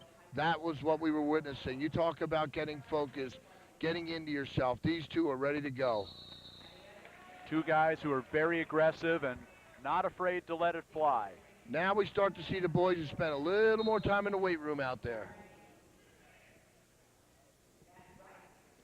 Well, if you're voting for Outstanding Wrestler at home, here's a resume for you of our 140-pounder Jesse Jantzen. 3 pins in this tournament, a technical fall, a 9-0 decision, and a 15-0 technical fall in the finals. Quite a performance, and I don't know what the people doing the voting are thinking, but it's going to be hard to top that, isn't it? Well, at the end of all this, he doesn't breathe hard, you know? I mean, God, when you compete like that, you're supposed to be breathing. Now, what a nice kid, what great comments about his dad. You know, you look at our kids anymore today, not that there was anything wrong in the past, but, you know, they're well-educated, they're going to the Harvards, the Penns. You know, mom and dad are there, they give the credit where it belongs. The newspapers are filled with the wrong kids. They should fill them with kids like this. High crotch double right to the to the mat for the takedown for David Bolyard. He leads 2-0 over the 4-time Oklahoma State champion, Matt Grice. Just a lot of pop, a lot of power with that shot. Both these wrestlers already signed during the November signing period. Bolyard will be going to Central Michigan University, a team really on the rise in the last 2 or 3 years. Grice will be staying in state, going to the University of Oklahoma. Grice, an outstanding baseball player also. He's the shortstop on the Hera baseball team and hitting 600 so far this year. Last year, he hit 490 for the season, so he really knows how to hit the baseball as well as win a wrestling match. When you're born in Oklahoma, do they make you sign something at birth that you will not leave the state if you compete in any kind of sport? I mean, they're pretty loyal out there, which is always nice to see. Still 2-0 for David Bolyard, and looking for a tilt now, and almost got one there. Now trying to lock it up again. Not enough for a count, but riding tough on top, and now he is getting a count. Almost a pin there, almost a pin again. He's got one shoulder down, and it's going to be 3 near fall points coming for David Bolyard of Ohio. You'll notice one trait with a guy on top that's so good as what we're looking at now in Bolyard. They are not afraid to be almost on their own backs. They're very, very comfortable there. No sweat. I'm okay. I got all I need. I'm going to get my backs. He's in trouble. 5-0 as we go to the second period, and if you make your living tilting on top, you can't be afraid of that, that's for sure. Just like fashion, high schools, not so many years ago, Rob, as you know, was take them down, let them up. Now we see the kids on top. They know there's a lot of points to be scored there, let alone the grind that you put the kid under, wearing him down. And we've seen a little bit of everything so far in this tournament. Wise choice by Grice there to take neutral starting the second period. Deep double leg doesn't work. 5-0, still the score in favor of David Bolyard as we go off the mat. 20 seconds gone in the second. Matt Grice has not really generated some offense here. There you go, got a left side. Little knee pull single, but could not finish. I think he may be feeling a little bit of Bolyard's bulk, maybe just a little bit more hulk on Bolyard's part, which is keeping Grice from popping them good shots. And believe me, Grice is far from just some little skinny guy out there. He is also cut. Bolyard with that very sculptured chest and arms, and definitely a strength edge here. Although Grice still with the single as they go off the edge.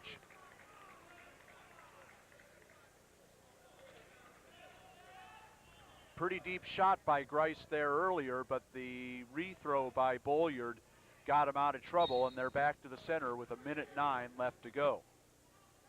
When you get with the big boys and you hit the finals, things don't come easy. That great shot you have that took down most of the kids throughout your career, you got to add a little salt and pepper to it to get the kid to the mat in the finals of a tournament like this. Bolyard, a state runner-up as a sophomore. His only trip to the state finals in Ohio. He finished 4th as a junior and was upset in the state semifinals this year and finished 3rd in the state in Division I. But well out in front, 5-0 now, and his bid to become a national high school champion. Now Grice trying to spin behind, but Bolyard spins out of that. There's that Hulk again. Now Grice had everything going for him there. He started changing up. He used the fireman's. Then he came out a little front. He was playing real nice to open Bolyard up, and then got a real nice shot opposite side. No, ball just stops him dead. Fred Ambrose calls a stalemate there with 13 seconds left in the second period. Still 5-0 for David Bolyard, wearing the all-white singlet. Final 5 seconds of the second period. Grice tries to spin behind, doesn't work as we go to the third. Bolyard, very comfortable on the mat. He'll start the third period on the bottom. One thing happened that period that could be just a little hidden something. No scoring went on. That means that Matt Grice right now has to do something on the top. He's got to make that decision early, Can I turn him a couple times, or do I have to cut him and go? About 30 seconds, he's going to tell himself what's happening there.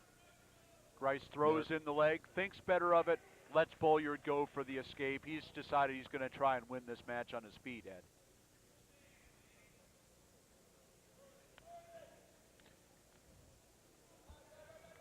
Bolyard with the single leg, and a nice finish for the takedown, and he's on the board at 6-2.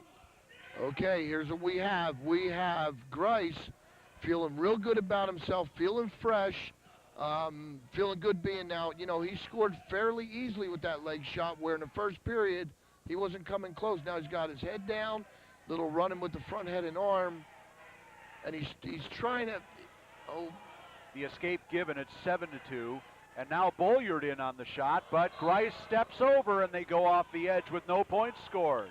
There's a little hip toss from a front head and arm that you can use by running it over, and I'll tell you, it is tight and it does hurt, and Grice just showed that he reached in that deep pocket of tricks that he has, and that's in there. All right, let's take a look at this flurry again, as you see injury time for Bolyard. Now he's trying to stick that hip right up in his pocket. Right here, right there. There it is. You'll hip that over. Parazola from the Chamonix, who's a quality kid, uses that very, very effectively. Bolyard, arm in, comes right through the inside nicely. Had his arm remained out and around the hip, you're caught flat on your back. Reaction, reaction, reaction. Bolyard did it like he was walking down the street. Minute 5 left here in the match. 7-2 the score in favor of David Bolyard of Ohio. We'll see what he has left here as Grice tries to go back on the offense. In on the high crotch. Can he finish it? Switches off to the double. Boy, Bolyard's bulk does give him problems as they come back to the feet. Bolyard not only has the big arms, the big chest, he's got the big legs too. Grice is thinking. He's singling left, running it over to a double and head hunt. And that's all in the game plan. That's all home run balls without you seeing it coming. 35 seconds left to go as Grice tries a duck under, and now a stall warning given by Fred Ambrose. The stall warning against Bolyard. And now Grice in again on the high crotch, trying to switch off to the double, and he finishes this one, but 20 seconds are left.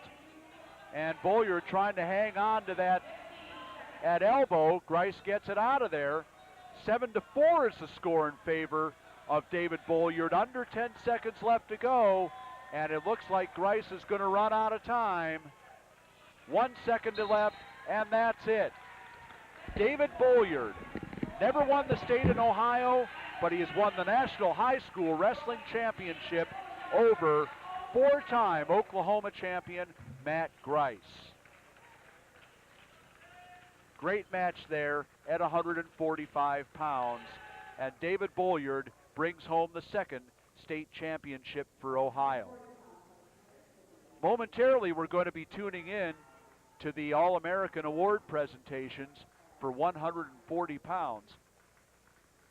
We'll also be going to the 152-pound match. Moving right along here in these 11th Annual National Senior High School Championships. We're here at the A.J. Palumbo Center on the campus of Duquesne University in Pittsburgh, Pennsylvania. Been the home of this tournament its entire history. And the Palumbo people, as usual, been very good to us here at the National High School Coaches Association. Here's Ed Ferraro with David Bolyard. David, congratulations on a great match. Spent a little bit of time in the weight room? I've been lifting hard ever since my freshman year, so I could go out there and try to dominate. Very obvious with some of the leg shots that you were just fighting off with a hip pop, getting in the right positions, and when you went, you went. Anything else you added to that repertoire that we got to know about right now? No, you took great shots. I just fought for my life so I could just keep those off and keep coming at it, reset it, and try to take them down. We were commenting on how those shots could take down most kids anywhere, but you had the ability and the strength to ward it off and just come up with this big victory. Pretty, I work, I do real good at freestyle, and I got credit a lot to go in freestyle for summers and working on shots like that, working on position. All paid off. Yes, it did. Well, congratulations again. Thank you.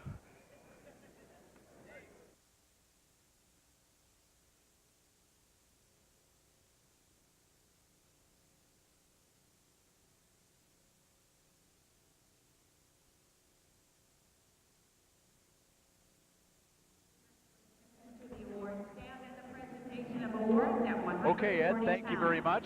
And let's listen in on the 140-pound All-Americans. All-American Craig Demetrius. In 7th place from California, All-American Peter Lee. In 6th place from South Dakota, All-American Anson Jewell. In 5th place from Utah, All-American Mitch Morgan. In 4th place from West Virginia, All-American Anthony Rigobuto. In 3rd place from Virginia, All-American Christopher Stiff. In 2nd place from Ohio, All-American Nate Yetzer.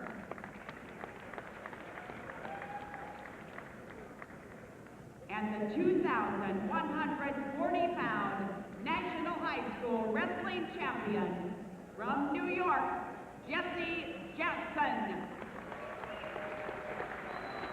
The All-Americans at 140 pounds, led by 4-time New York State champion Jesse Jantzen.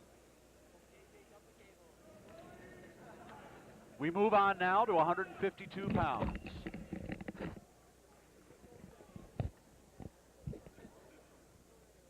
Wearing the green, from Poway, California, 2-time California State champion Brody Barrios. And wearing the black and gold singlet, the second of our finalists from St. Edward High School in Lakewood, Ohio, Ryan Bertin. This one here should prove to be a big one.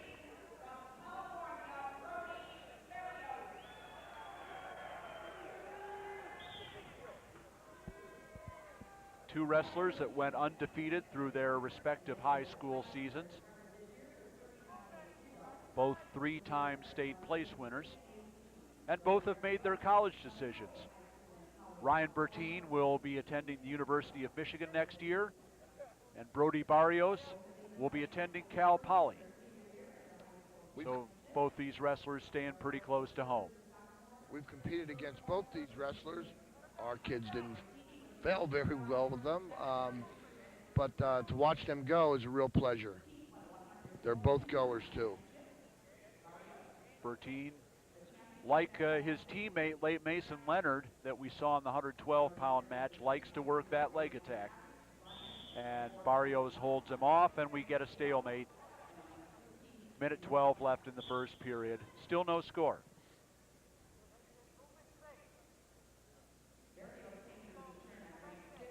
As the boys get bigger, the styles change a bit.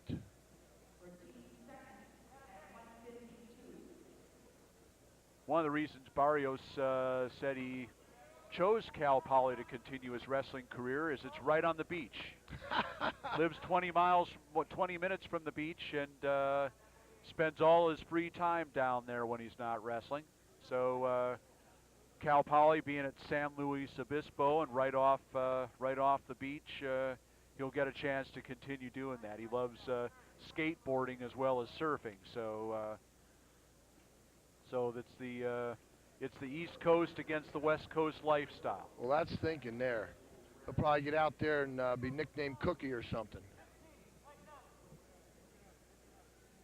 Still no score. 15 seconds left to go here in the first period. I don't know too many beachcombers or surfers that have the abilities that he has, though. Final seconds ticking down here in the first period, and a scoreless first period as we go to the second period. Neither wrestler really made a commitment there, but once again, not unusual when you're at this level. Ryan Bertin deferred his choice, and Brody Barrios will take down. Bertin, the Division I state champion in Ohio this year, his first state title.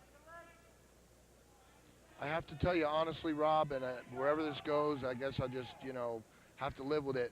Bertin has impressed me as one of the better wrestlers in the country that I have seen this year. And I really mean that. I had the opportunity to see him a few times, and he just really, really impressed me how complete he is. And I guess his biggest trait is I don't see this kid making mistakes. That scares me. Barrios did get the escape, and the first point of the match, he leads 1-0, and gets the single. No points yet. Looked like he had him down. Now he does have him down. Good. 3-0, the score for Barrios. Good follow through by Barrios. A lot of kids will bail at that moment. You're in deep, turn the corner, get a little flurry going. No, right up, bring him to the mat, get your 2. Great continuation. We've mentioned previously on this broadcast the success of St. Edward this year and every year. Well, Poway High School, where Barrios was the standout this year, also a program year in and year out, a powerhouse in California. State champion last year, and Brody Barrios was one of the reasons why, and third in the state this year. Poway just a powerhouse year in and year out. The escape for Bertin, by the way, makes it a 3-1 match now, and they're both back on their feet. We see the Poway boys in Reno every year, and an excellent program, Rob. You can't say it any better. I mean, they're always in the top 10, and to wrestle one of their kids, you better tie your sneakers tight.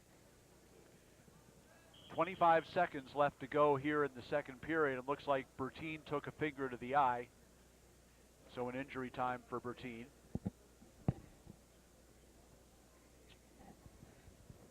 Part of a lot of hand fighting comes those little kinds of things. A lot of people don't understand. They may think, well, gee, come on, let's get out there. No, that's a real deal.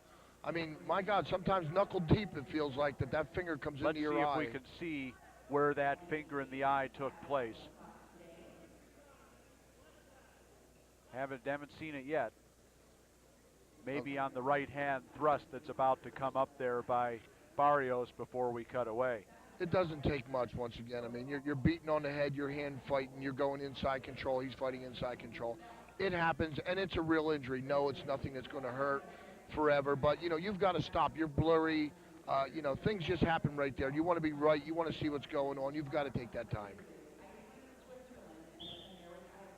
And the restart, 25 seconds left of the second period, and now Bertin in on the leg attack, trying to pull in that high crotch. Barrios trying to hip him over. He's got a quarter Nelson, and he is applying tremendous pressure with that baby. I mean, Bertin just, he's a great shot and finish guy, and Barrios just reached under there, caught the head. There's the same shot, good wrap arm, could not get the 2. Did get the opposite ankle. What did he leave behind? His head. A lot of action there in the last 10 seconds, but no points. And now it looks like we may have some blood time here for Bertin. 3-1 as we go to the third period. Brody Barrios in the lead. Well, you saw Bertin fight his way out. He wrap arms, gets a quarter Nelson in there. That hurts like a bear. I mean, what it's designed to do is just take you to your back, especially with jamming under the head. Now let's see what happened right here. Oh, it was yeah, a headbutt. Yeah, there you go. It was a headbutt right there. Not a thing. Didn't see that on the original, but yeah, very clearly on the replay, shook up Bertin just a little bit. But Bertin came out of that quarter, and what did he do? One step back and shot right back in again. And Bertin almost had the tying takedown as time expired there in the second period. Again, a lot of action there late in the period, but no points, and Barrios still leads 3-1 as we go to the third.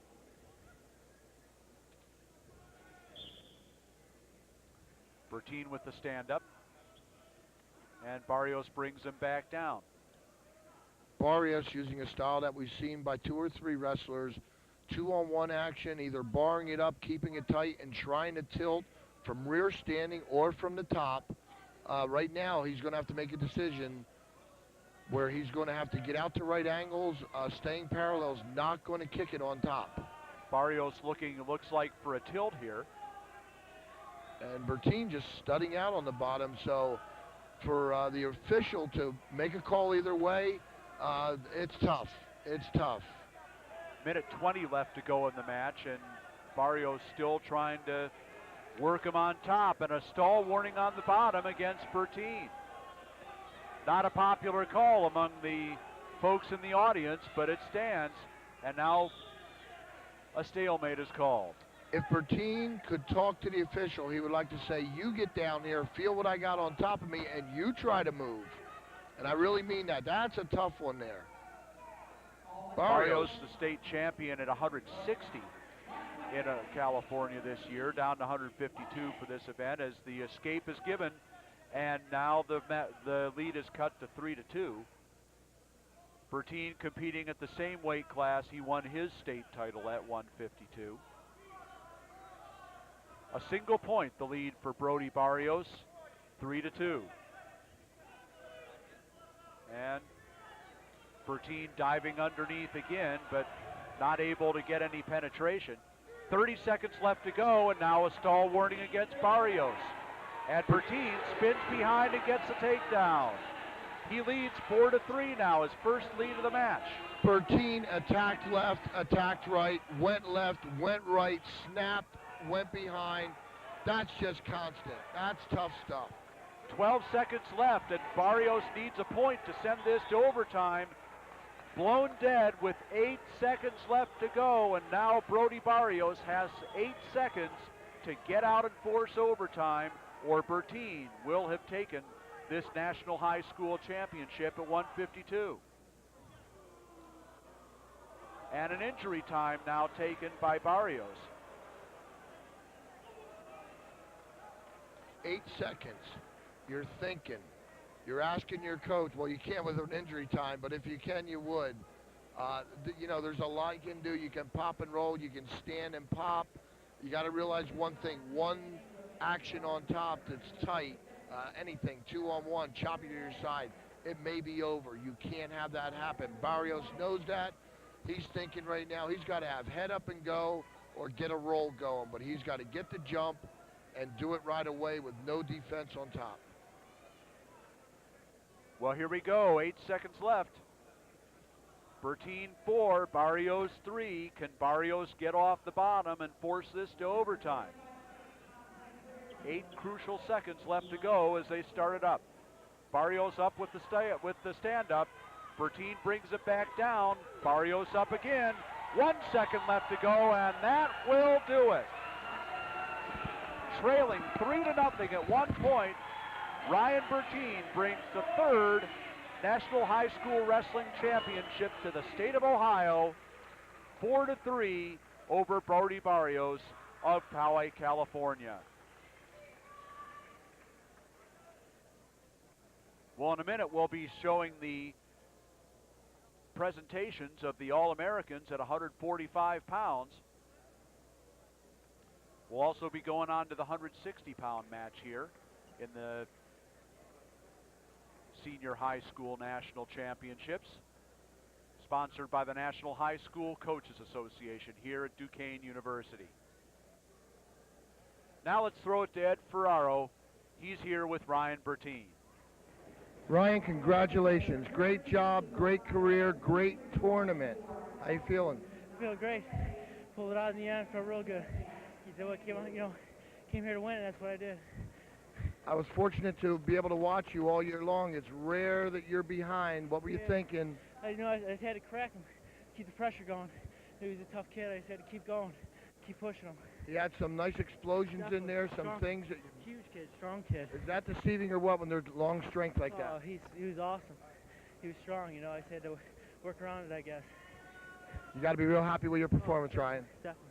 Congratulations to a great champion. Thank you, sir. Okay, Ed, thank you very much. And now let's listen in to the All-American presentations at 145 pounds.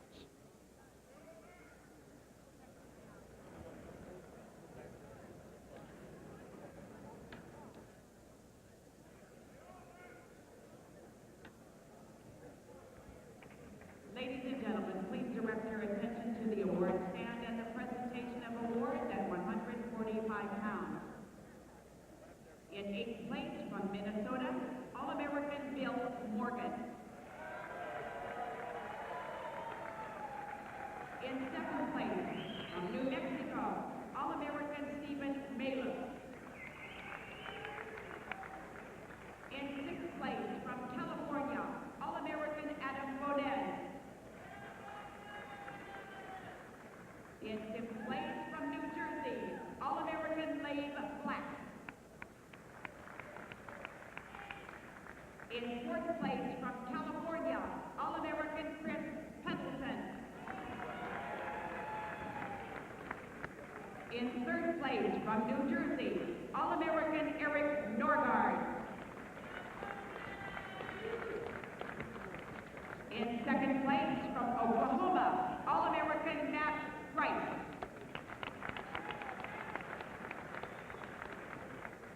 And the 2,145-pound National High School champion from Ohio, David Bolyard.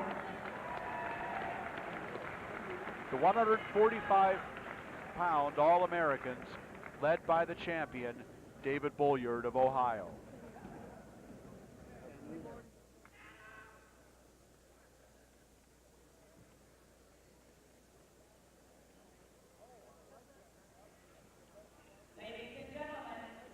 Moving on to the 160-pound weight class. In the blue singlet, New Jersey State runner-up Frank Cornely, the second of our finalists from Camden Catholic High School. We saw Mike Booth earlier in the finals at 130 pounds. And in the green singlet, this is Nick Passolano, the Class AA state champion in Illinois this year, from Providence High School of New Lenox. You know, Rob, we've seen it before. We see it in this tournament. It's amazing how some of these kids come in and they're state runner-ups. They don't win their state, yet they get to the finals of a tournament like this, and they beat so many quality kids to get there. It shows you it's just about like in college. You can take the top 10 or so kids, and on any given weekend, one different kid may be the champion. Very true, as we can see here at this weight class. Minute 21 left to go here in the first period. They come back to the center. No score.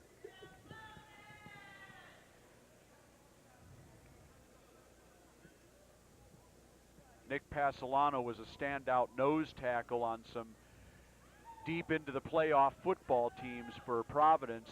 He had surgery on both knees at the end of last wrestling season, and he had a decision to make whether to play football at 75% or wrestle at 100%, and it really killed him to give up football, but he did it because, of course, wrestling is going to be his future. And he had an outstanding season, winning the state title. And he was undefeated this year. Cornely undefeated until the state final. Passolano, the stockier of the two, is affording him to get better level changes. Passolano was at 160 pounds in the state this year. Cornely was at 171 in the New Jersey State Series, down here at 160. 25 seconds left to go in the first period. Still no score between Cornely and Passolano. You heard Bertin mention about strength. Now, here you have Cornely. You see a long, lanky, lean kid out there. You can't imagine what that long strength is like. He did not get into the finals just with technique. That, I don't know, as wrestlers, we refer to as long strength. They are scary wrestlers to wrestle because there's a whole lot of them there, and they have the reach, and they have the same strength as the stocky guys. It's almost like just one more weapon into their arsenal. Passolano defers, and Cornely will start on the bottom for the second period. No real dedicated shots by either wrestler there. A lot of sparring, knee tapping, jockeying. Passolano right into the power half. Notice to get there, Passolano pulled him right into a crab ride, which immediately lets you know Passolano's a happy boy on top. And there is the count coming on the power half. potentially dangerous, but 3 on the near fall for Nick Passolano of Providence, Illinois. He leads 3-1, 3-0. You know how much that hurt him, for him to have to yell to get out of a pinning combination that he's got the guy in. Now Cornely is going to work on that knee again as Passolano has the legs in again. Every once in a while, a little pro mentality wrestling comes in there. You know, oh, you got a little ankle injury, let me get there. Once again, Passolano working on the power half, and we have a stalemate again. 1:22 left here in the second period. Passolano with the 3-point near fall here has the 3-0 lead. There's no doubt about it. He's going right. He wants him in a crab. He wants him in a half, and he wants to roll around a little bit. When I say roll around, he wants to be around there because he's going to take him to his back. He's going to punch that half down right here and get that elbow high, and that's where he gets his back points at like he did earlier. Passolano with the legs in, trying to work the power half. Under a minute to go now in the second period. And Cornely rolls out of that, but Passolano still solidly in command, still solidly with the legs in. Now trying to work the power half again. 45 seconds left to go. And he's just about got Cornely over. He got the 1 count, and now he's got more. And Cornely's in a lot of trouble. He got out of it, but it's going to be 3 more on the back for Nick Passolano, and he's in front 6-0, under 30 seconds left to go. He cheated a halfton, and he just scooted away. He was a little bit high on it and wasn't settled back enough to actually get the fall. 6-0, all on the mat for Nick Passolano here, and all here in the second period. The problem that Cornely is running into, Passolano's deadly, is when he moves, a kid like Passolano uses your offense against you. He will come tight, hips in, halves, and the next thing you know, you're on your back. So what are you thinking on the bottom? What do I got to do to get this guy away from me? And it's difficult. Passolano is a great counter wrestler. And here, as we'll see right here, Passolano with the legs in. With the power half, Cornely rolls through. That's a lot of torque on a shoulder right there. I didn't see that angle. Very much so. He took that right to the mat. Could be either side. No, yeah, it is the shoulder. Looks like that's what they're tending to. That's tough. There you see Passolano. It's Coach Keith Healy, NHSCA National Coach of the Year in 1999. The official Ray Manville.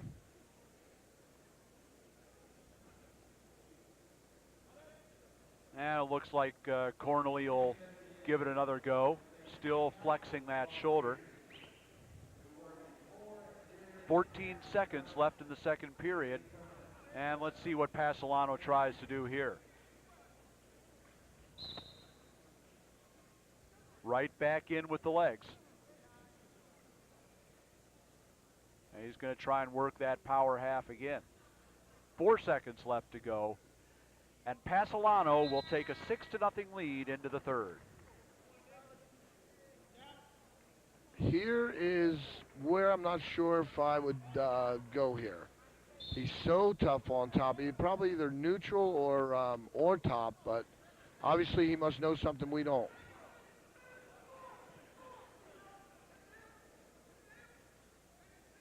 Nice throw by to a single by Cornely, didn't work, and now Passolano in on the single.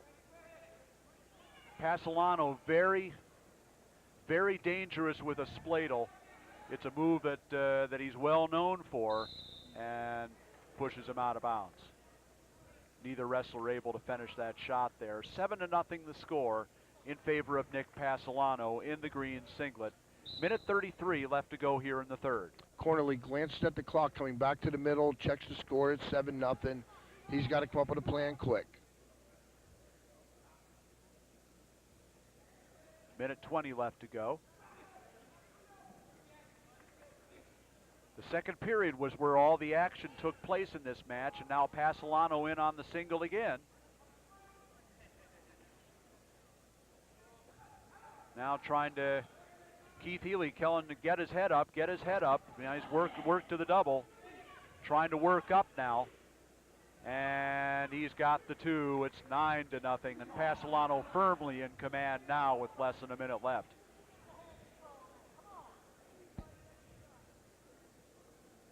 Nine to nothing the score for Nick Passolano. Looks like he'll bring a state championship or a national high school championship back home to Illinois. 35 seconds left to go, and Passolano again working hard on top. Passolano pretty much shut down a tough Cornely. It was difficult for him to get any real offense generated this match, Rob. 27 seconds left to go, and Passolano got all the offense he wanted going on the top there in the second period with the two three-point near falls, both with the power half. Now Passolano with the legs in again. Under 20 seconds left to go, and it's all over but the final score now. He's got the double wrist. 10 seconds left to go. 9-0 the score, and that's the way it will end for Nick Passolano of Providence Catholic High School, New Lenox, Illinois. He's the National High School Wrestling Champion at 160 pounds. The Illinois State Class AA champion becomes the National High School Wrestling Champion. Well, in a minute, we'll be going to the awards stand for the presentation of the All-Americans at 152 pounds. We'll also be heading to the match at 171. These are the finals of the 11th Annual National Senior High School Wrestling Championships from the A.J. Palumbo Center in Pittsburgh. Now let's throw it to Ed Ferraro for a conversation with Nick Passolano. Nick, congratulations. Thank you very much. You made it look pretty easy. Well, you know, I've been training for this for a long time, and had to go out there and wrestle LCWC style. So that's what I did. Come on, Nick. It looks like you're a control freak to me. Yeah, I'm a little upset I didn't get the pin or the attack, so just got to keep training hard. Tough one, top wins, huh? I guess so. Tough one is the one who wrestles all 6 minutes. Sounds like that's what you do every time. Yeah, that's what I try to do. Well, congratulations, Nick. Thanks a lot.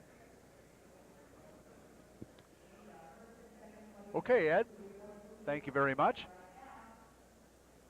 Nick Passolano, the 160-pound champion. We'll be going to the presentation of the 152-pound All-Americans in a minute. But first, these are the 11th annual finals of the National High School Senior Wrestling Championships from the A.J. Palumbo Center here on the campus of Duquesne University in Pittsburgh, Pennsylvania. Rob Sherrill and Ed Ferraro bringing you the action of the final 14 championship bouts. We started this competition with 764 wrestlers 3 days ago from 47 states. A record total 764 wrestlers, and we've now crowned 10 of those champions, 10 out of 14. And now let's listen in to the presentation of the awards, the All-Americans, at 152 pounds.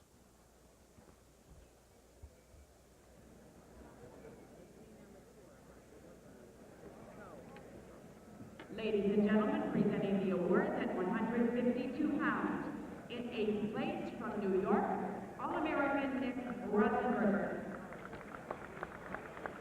In 7th place from Washington, All-American Graham Morin.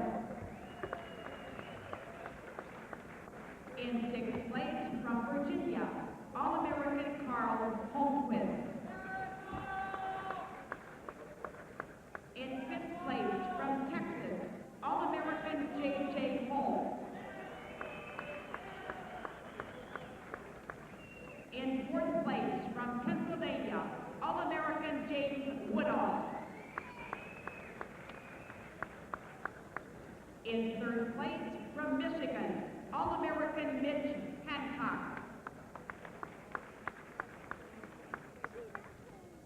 In second place, from California, All-American Brody Barrios. And the 2,152-pound National High School Wrestling Champion from Ohio, Bertin.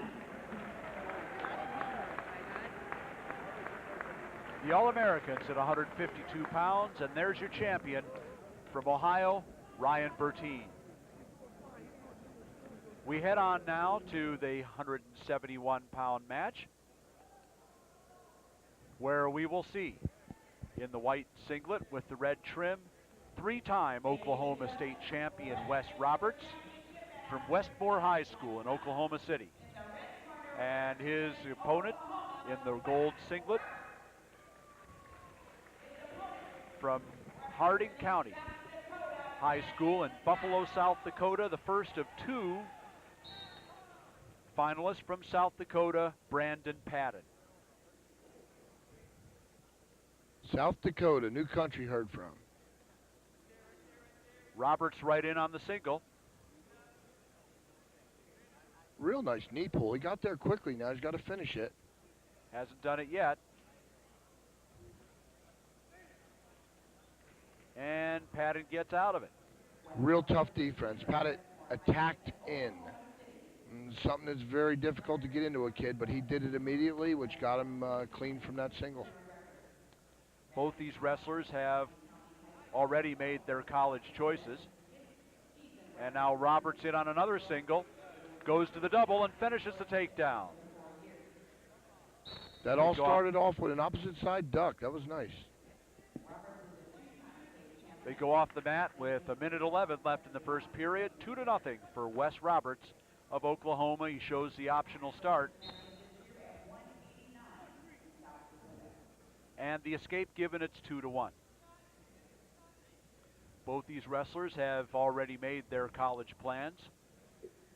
Roberts signed in November with the University of Oklahoma. Will be following 145-pound finalist Matt Grice to Norman. And Brandon Padden will go to the NAIA to continue his wrestling career at Dickinson State University in North Dakota. And a nice spin behind by Padden, not able to finish it yet. And a great roll through by Roberts to avoid giving up the points and get a single of his own, but Padden finishes it and he leads 3-2. Padden, just a lot of explosion there. Basically, just head down and go. And I believe this is the boy that I remember being pretty nails on top. Roberts quickly stands up, but no loss of control as they go off the edge. 6 seconds left in the first period. 3-2 the score in favor of Brandon Padden from South Dakota. Padden was the 189-pound state champion this year. Roberts wrestling at the same weight class he won the state at, 171. Giving away a little bit of size to Padden as we go to the second period.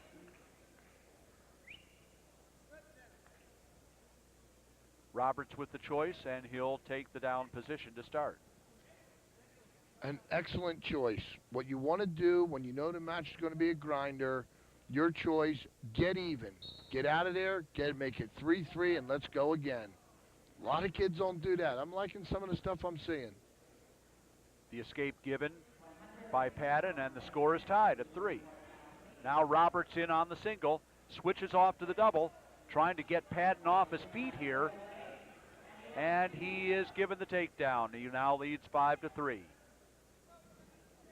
That's the second shot. Roberts shot opposite side, little knee pull this time. Real quick, he gets there quick, my God.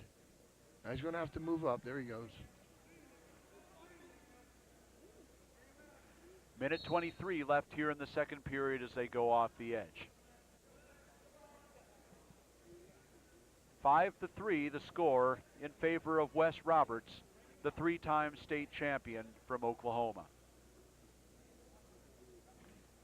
Roberts showing the optional start. He'll let Padden go again.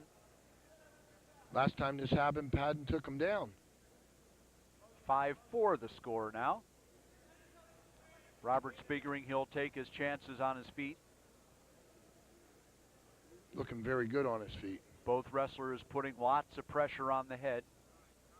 Minute left to go here in the second period. Roberts still in the lead, 5-4.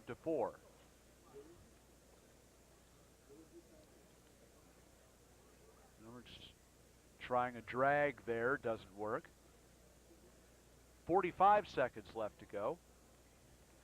And now underneath with the single, coming to the outside, trying to switch off to the double. That's his 4th setup with 3 completions on takedown attempts. That was a swing single right. Well, we know how good he is on his feet, but man, is he complete. He's got a lot there. 7-4 now the lead for Roberts, and the escape makes it 7-5. Roberts now with 3 takedowns in the match.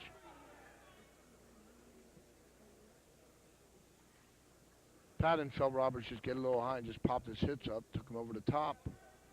But Padden's going to have to get a little bit of movement going. What Roberts is taking advantage of is Padden just kind of both feet standing there, and then he'll change directions and give a little fake, and he's gone. Nice single shot by Padden. Roberts got out of it. And they go off the edge. Just 2 ticks now left in the second period. Roberts still in the lead, 7-5. And that'll do it for the third, for the second. Padden takes the third bottom for the third. 2 quick 71-pounders, nice to see. Usually the hands on the head walking around means I'm trying to get a little more air down in my lungs, so we'll see what that does to the complexion of this match. Padden escapes easily to start the second period, and it's now 7-6. Takedown here could give him the lead. Roberts pushing on the head. A nice low single there by Padden. Oh, he's got a low leg. He's got a low leg cradle. He's got a low leg cradle. You don't get out of them babies. Padden it's going to take a Roberts lot. in a lot of trouble. It's going to take a lot from a low leg. He's taking the lead. Lot of and time. He's got 3 near fall points coming, and Roberts is trying to kick his way out of this. He's got a whole lot. Oh, he lost it. He lost it. And there is a pin. At 4 minutes and 43 seconds, Brandon Padden of Harding County High School in Buffalo, South Dakota, just like that, scores a pin. Let's look at that one again. Padden with the single and grabs the head, goes right to the low leg cradle, and he's got him in a lot of trouble right here. He lets the leg go. He will let the leg go very soon here. Still working for the fall. Roberts in a lot of trouble, as you can see. And Roberts flattens out, and the fall is given. 4 minutes and 43 seconds. First pin of these final matches. Well, in a minute, we'll be giving the All-American Awards at 160, but here first is Ed Ferraro with Brandon Padden. Congratulations, Brandon. Just the way you planned it, right? Yes, it was. Went out there, he's a real tough kid. I knew I had to take my shots. Kind of got lazy. First 2 periods, come out, gun in the third period, took it to him, got my shot, took him down, pinned him. Real nice. When you hit the low leg and you come up with the cradle, I mean, have you done that before? Is that what you fish out of that? Yes, it is. I've done it a couple other times. You get a low leg cradle like that. I was saying it when I was announcing. I said, my God, not too many people get out of that. How are you feeling when you had him with about 1:24 left? Felt great. It was about played out. You feel everything going to the mat and just felt a smile coming from inside, not outside, right? Right. Congratulations again. Great champion. Thank you. Okay, Ed, thank you very much. Let's listen in to the 160-pound All-America presentations. In 7th place from Missouri, All-American Tyrone Woodley. In 6th place from Illinois, All-American George Kurgan. In 5th place from South Dakota, All-American Eric Cowan. place from Maryland, All-American Tony Howard.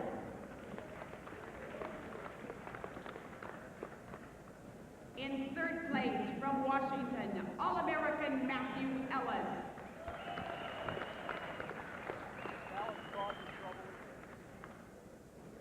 In second place from New Jersey, All-American Frank Cornely.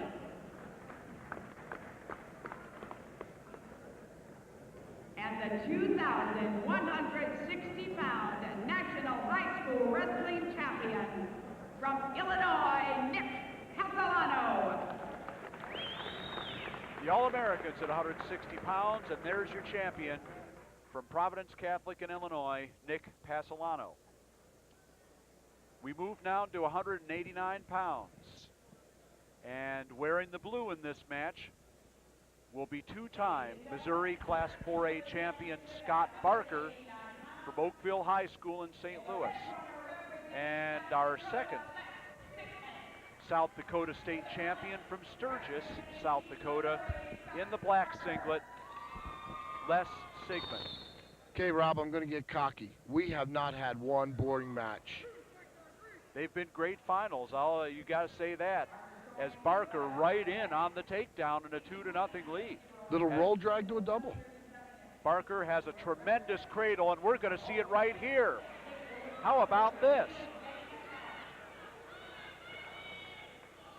Barker's got Sigman in a lot of trouble at a 24 seconds. It's a fall for Scott Barker of Missouri. He's the 189-pound National High School Wrestling Champion. Second place to Les Sigman of South Dakota, and here it is. The cradle, one of the things Scott Barker is known for. Here is the near side cradle, the cross-face cradle, excuse me, from a standing position right down to the mat. Watch this. This is explosive, and you can tell Sigman is in trouble from the start. The count starting, but the count would not be necessary in the end. Now getting down to take a look. Barker with the knee in. And there it is. About to slap the mat, just 24 seconds into the final.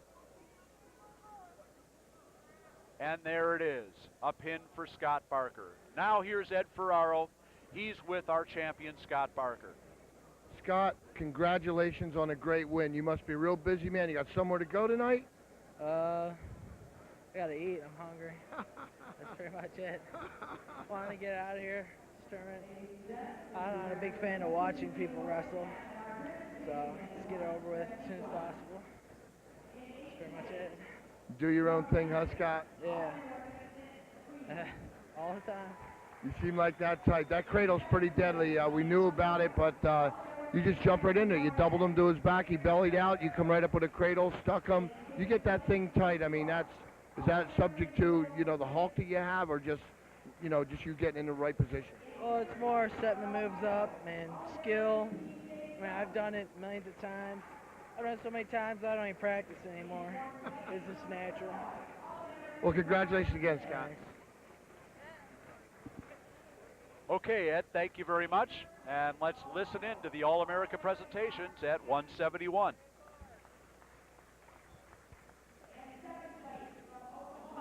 All-American Wes Roberts. And the 2,171-pound National High School Wrestling Champion from South Dakota, Brandon Padden.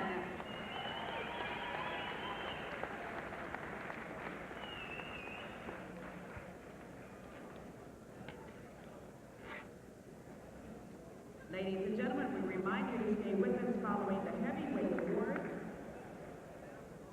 for the special award for outstanding wrestler and our wrestler with the most falls and the least exit time, as well as the team award. Okay, there's your 171-pound All-Americans. The champion, Brandon Padden of South Dakota. In the red corner, We move now to 215 pounds. And we have the second wild card selection to make the finals. In the red singlet, this is Ray Bond from Wayne High School in Huber Heights, Ohio. 5th and 3rd in the Ohio State Tournament. And he's wrestling two-time Washington State champion Mike Christian of Linwood. Christian wearing the black. Did Scott Barker say that he doesn't even practice that anymore? He's so good with it. You gotta love that. Well, that's confidence for you, and boy, he sure showed why. Why he has confidence in that cradle, because he can sure hit it from anywhere, can't he? Yes, he can. He's something special. Very laid-back individual. Well, the last couple of matches, as Ray Bond with the first takedown and a 2-0 lead here.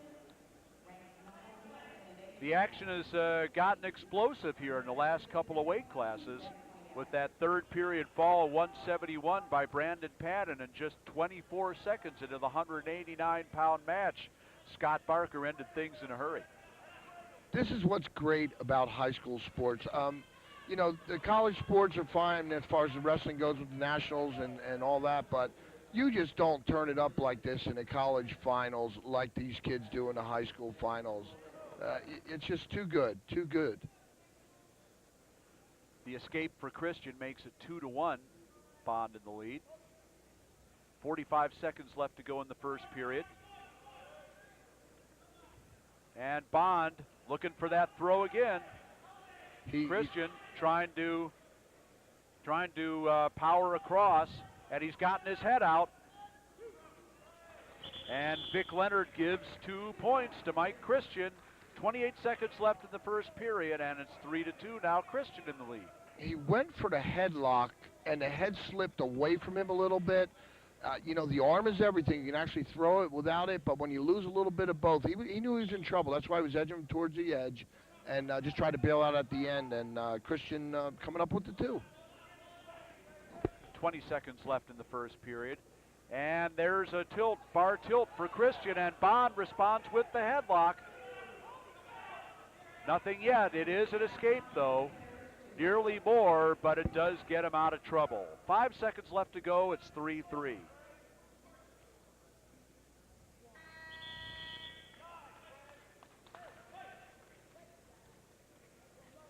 Christian should have gone to school a little bit in that first period. He's got to know that Bond does like a headlock, and the best way to get to a headlock is to get some upper body stuff going as a little diversion. So Christian should probably stay out of that, maybe stay with leg shots and take away from Bond. And on the other hand, Bond knows where he's got to go to get him. Bond always looking for that throw, and he'll do it from any position. And there is Christian with the suck back. And yes, Vic Lenhard says he did get a 2 count. And 2 on the back for Michael Christian. He leads 5-3. You wonder how that happens. You get in a rear standing as he's coming up. You get your hips under his. You belly bump him up, back away, double unders, chin him to his back. Now Christian working him on top. Bond with the stand up again. And Christian brings him back down. Now he's working up, trying for more near fall points. Can't quite do it, but he does have the leg in. He's got a deep Turk. If he can go top shoulder or even get ahead, he's going to tilt some back points if he can elevate that leg that he has turked. He wasn't digging enough and just couldn't get him over. Key there was to keep Bond's arms busy, because Bond can work that headlock from any position, even from his back. So that's something Christian's got to be aware of. You're exactly right, Rob. Exactly right.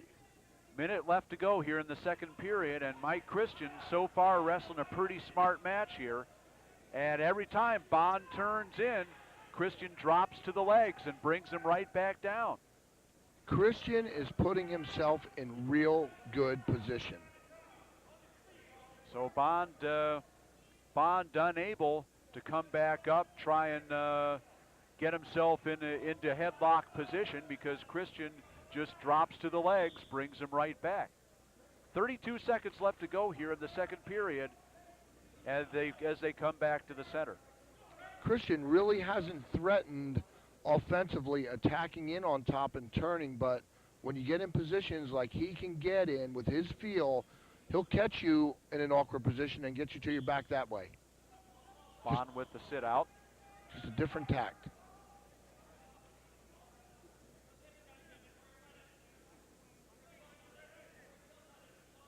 Christian got the arm barred on the left side. Now Bond reaching back for the head, now tries to step over. Neither of them work.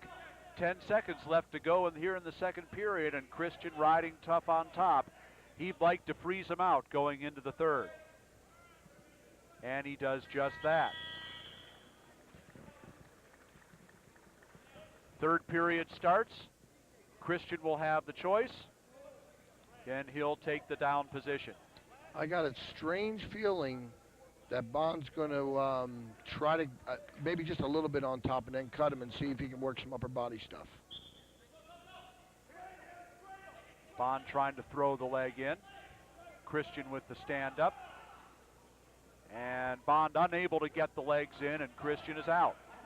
6-3 the score now in favor of Christian. Christian, as you can see, trying to keep those hands busy. Bond trying for the underhook. Now Christian has the bear hug. We'll see where this goes. Right to a Metzger, which wound up just a deep crotch, but Bond is just showing that, hey, bring it on up top. Christian's got to go with leg shots and stay away from that up top stuff, but Bond hypnotically is getting him up top. A little step now drag. Bond with the big step inside, but it doesn't work. 7-5 with that takedown now, the score in favor of Christian. And Christian with the front headlock. Stalemate called by Vic Lenhard. We come to the center, 1:03 to go. I think Christian's heart's beating a little bit quicker than Bond's at this point. He's going to need some gas in that tank to finish this match off right. Bond with the 2-on-1, works to the over and under. Bond, both of them have the lock.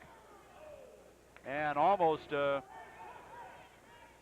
disaster there for Christian, but neither wrestler could keep his feet in bounds. 47 seconds left as they come back to the center. Bond is going fishing. He's coming inside. He's going up top. If he pushes back, he's going to go he's got a headlock. There's another headlock. I don't know how much of it he's got. He's losing the head again. Christian gets the head out, and he has two, and it's 9-5. Inside of 30 seconds left to go in the match, and now I think this is where Christian wants to keep it. Yeah, he's there now. He knows the time. He knows the score. Got the arms busy when now he's got the power half. 15 seconds left to go, and boy, Christian's in good position now. 10 seconds left to go. And a stalemate called by Vic Lenhard with 7 seconds left. And to have a 5-pointer in you at this point, you need a whole lot with 7 seconds. Makes you wonder what Christian's going to try here. Bond with the stand-up. Christian with the leg, has the legs in, brings him down, and that will do it. 9-5, the final score in favor of Mike Christian from Linwood, Washington. Two-time state champion and now the national high school champion at 215. Second place to Ray Bond, the wild card from Ohio. Well, in a minute we'll be going to the presentation of the All-Americans at 189 pounds. And we'll be going to our final match of these championships. The match at 275 pounds. These are the finals of the 11th Annual National Senior High School Wrestling Championships. Put on by, as always, by the National High School Coaches Association. We're here at the A.J. Palumbo Center in Pittsburgh. Rob Sherrill, Ed Ferraro bringing you the action. And let's throw it now to Ed Ferraro. He's with our champion, Mike Christian. Mike, congratulations on a great victory. Thanks a lot. Really appreciate it. Feeling good right now? Yeah. I wanted Rondo wrestle a lot better in the finals. I didn't wrestle that well at all, but I came out to victory, and that's what I wanted. I think I counted maybe 5 or 6 headlock attempts there that he almost had on you. It's a good way to get a better cauliflower ear, you know. I know. That's what I wear my headgear for. You kept your head about you, Mike, and you did a really great job. You got to be very proud of yourself and how you trained to get here, obviously. Yeah. I mean, I was running every day, lifting every day, wrestling every day. Busting my ass for 3-4 weeks after my high school tournament, which was like a month and a half ago. That's a long time to go on downtime without competing in some competition like you faced in this tournament. Yeah, it makes it a lot tougher, especially when some guys just got over with their state tournament last week and just jumped right into the training process, where I took 2 weeks off and then started up again. Well, it's obvious that your training's intense enough and you are so much into yourself that it all panned out for you. Yeah, I'm really thankful everything I've done, everything I accomplished, and I mean, I really love to thank my grandma because she's always been there for me, supporting me and pushing me, so I'd just like to say thanks, Grandma. That's a beautiful thing, Mike. Congratulations. I'm sure you're going to have a great college career. I hope so. Thanks a lot. Thank you. Okay, Ed, thank you very much. And let's listen in on the 189-pound All-American presentation.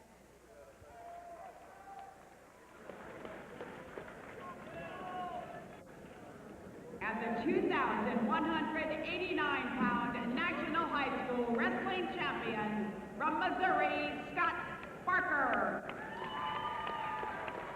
There's your All-Americans at 189 pounds and your champion, Scott Barker from Missouri, the second National High School Wrestling Champion from Missouri in the year 2000. Following this match, all of our 215-pound All-Americans need to be at the award stand, and they need to be followed immediately by our heavyweight All-Americans.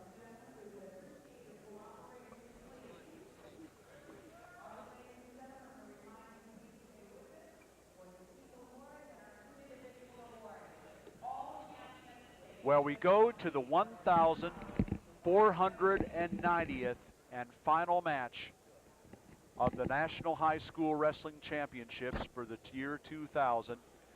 The 275-pound heavyweight final. In the blue singlet, the 4-time state champion from South Carolina, Ben Connell. And in the black and orange and white singlet from Warsaw, New York, 2-time state place winner, Dave Leitten. You know, Rob, during the interviews, I hear one thing over and over and over and over again. I trained hard. I love to hear that. You just don't walk onto the mat, take a deep breath, and go in this sport. And you and I both know, I mean, what these kids go through in their regular year, and to sit back, and what Mike was just talking about, away from his tournament a month and a week is something like that. That's a long time, and then coming into this competition. Whereas no question it takes a great work ethic in order to be a success at this level, and all these guys obviously show that.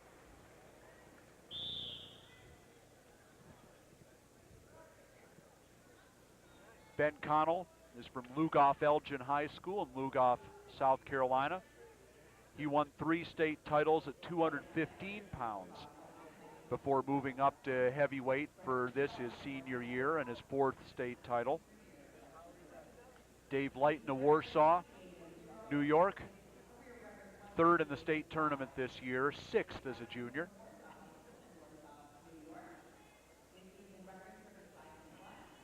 Heavyweights had some talent coming into this tournament. They had a couple of 3-timers. We're looking at a 4-timer. You know, it's just not the real big heavy high school kid anymore. You see some real big kids that are cut, agile, fast, move with explosion. Really, really nice to see. There, Connell in on the leg attack. And does he score the 2? Yes, says Sam Crivellaro. 2-0 the score in favor of Ben Connell from South Carolina. Nothing fancy there, little hand fight, just come through a little half drag to a double. And he's showing a possible cut sign, which means he's liking it on his feet. No, he's going down. Connell, this coming fall, will play football at Presbyterian College in North Carolina, and then he's a member of the Church of Jesus Christ of Latter-day Saints he will be, after the football season, he will leave school and go on his 2-year mission. And then he will come back after that, go to what he hopes is a Division I school to play football and wrestle. Kind of an interesting story. Connell in again on the leg attack. It's just a little tiny roll drag he has. Just feeds the arm across, traps it, and just runs through with a double. I mean, that's sweet. That's lightweight stuff. 4-1 now, the score in favor of Ben Connell of South Carolina. 10 seconds left to go in the first period. And they go off the edge with 5 seconds left. You know, Rob, I love to hear you tell the human interest stories with these kids. They're, going off to academies and, what I mentioned earlier with the Penns and the Harvards. What a great tribute to the sport and the kids themselves. Well, most of the guys we've seen here in the finals tonight, very, very intelligent academically as well as great wrestlers. As we go to the second period, and Connell will take down to start the period. He leads 4-1. Connell, an honor student, member of the National Honor Society, 3.8 grade point average. Going through and talking to these kids, how many times I heard that. And he's right up on his feet. Not on the hands yet, as Leitten brings him back down. Leitten really, and I've watched him wrestle to get here. I believe he beat the Michigan 3-time state champion to get to this round. And we haven't really seen him get anything generated yet. And there's a roll by Connell. Connell can wrestle. My God. Take right to his back, and he's got him in trouble here. The reversal already, and back points coming, if not a fall. Sam Crivellaro is down on the mat looking for it. He's got movement like a 3-pounder. I mentioned that earlier with his takedowns. And there it is. 2 minutes, 45 seconds. The third fall in the final 4 matches of the National High School Wrestling Championships. And Ben Connell, 4-time state champion in South Carolina, is the final National High School Wrestling champion. Now watch just a switch. Switches Leitten right to his back. Steps over, and he'll come out the other side, and he'll have the head and arm, and he'll have Leitten in a lot of trouble here. There you see Sam Crivellaro giving the reversal. And Connell's just settles right in, and Leitten is in a lot of trouble. Sam Crivellaro is counting, still counting. Now you see he's got the 5 count, the 3 near fall points coming. And it's just a matter of time. Still looking, you can see him. Connell trying to work for the fall. Trying to work for it still. Sam Crivellaro still looking for it. Connell still working for it. Just a matter of time now.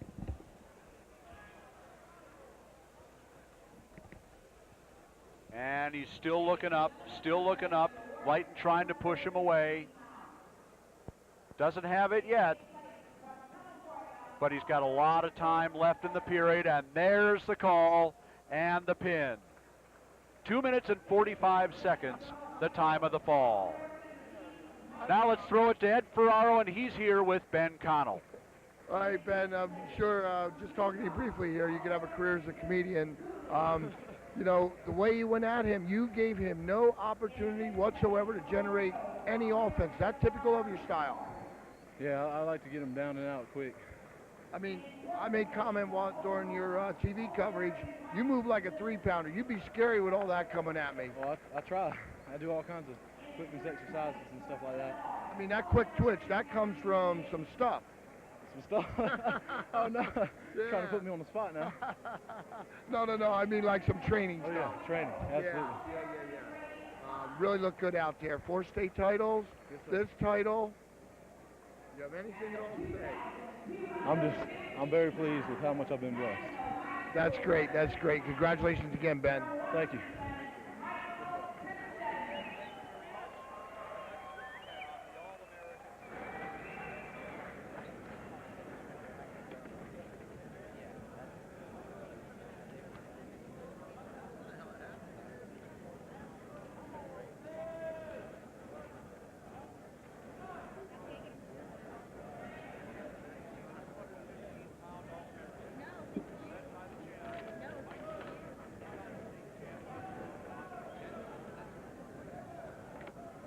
Kansas team where?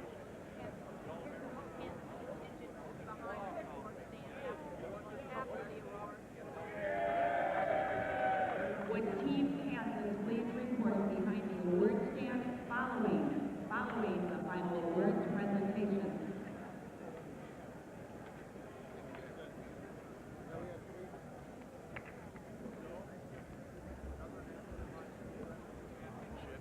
Has come to a conclusion with a bang, Ed.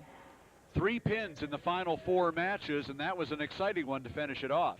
Well, you know, just before we did the individual coverage there, Rob, I had a brief opportunity to talk to Ben, and, you know, he's quite a character. What a great, great young man, great sense of humor, and, you know, he told me about this Japanese steakhouse. I can't tell you, a little bit of talking of the wrestlers, like, you know, how you feel, and that was so great. He goes, you know the feeling. He goes, you're hungry now, right?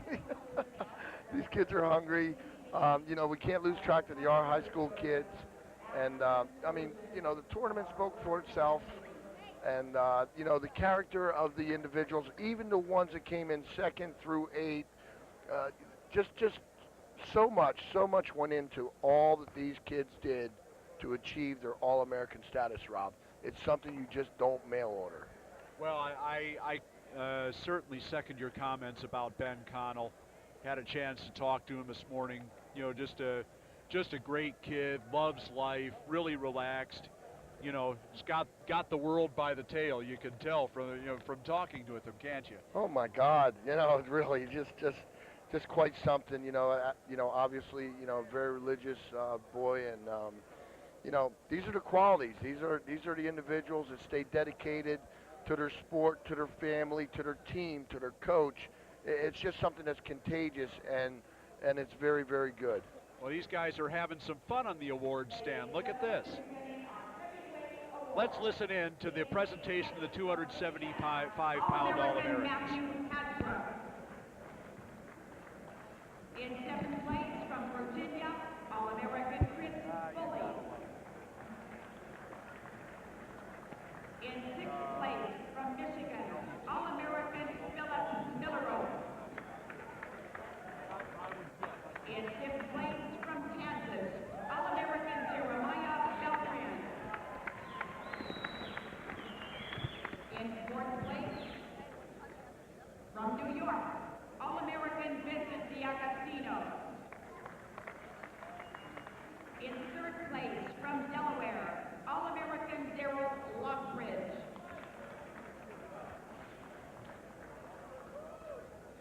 In 2nd place from New York, All-American David Leitten. And the 2000 heavyweight high school national champion from South Carolina, Ben Connell. He's the final national high school wrestling champion for the year 2000, Ben Connell of Lugoff Elgin High School in Lugoff, South Carolina. One of the 3 4-time state champions to make it to the finals and one of the 2 to win it.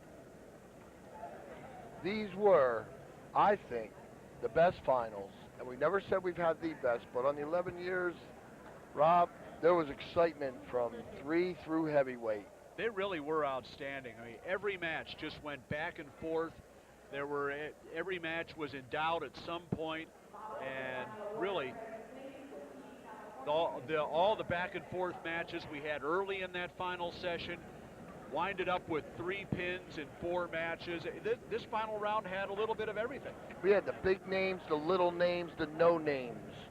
We had the 4-timers, the no-timers, and they all went at it like it was their last day on earth. And once again, the beauty of high school wrestling, just as it was shown here at the Palumbo Center in these finals, characteristic of some of the best finals that I know I've seen. Well, certainly the emphasis always is on the wrestling, and it certainly was here in the finals.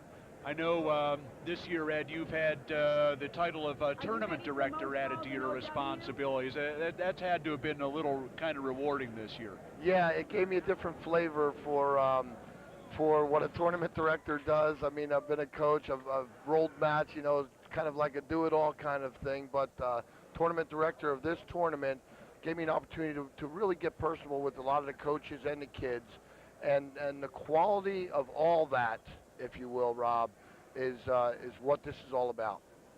Well, certainly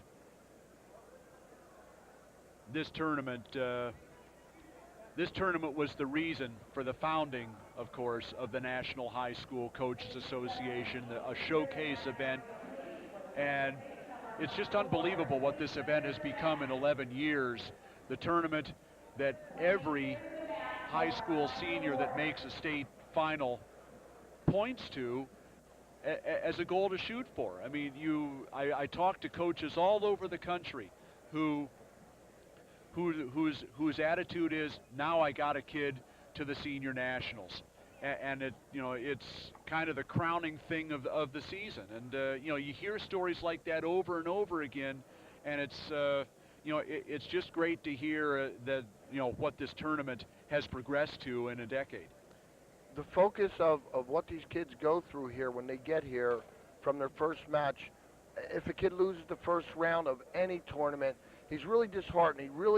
It takes a lot for him to come back. I've dealt with some of the kids, talked to their kids, talked to the coaches.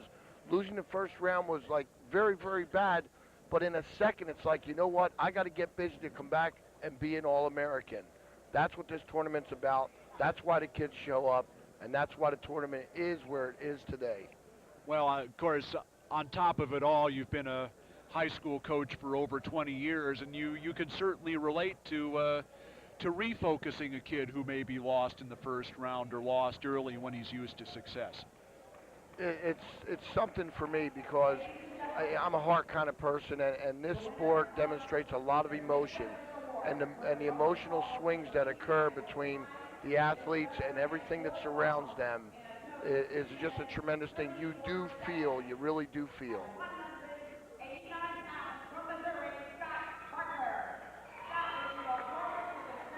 Scott Barker, our 189-pound champion, the winner of the Craig Westner Memorial Award for the most falls.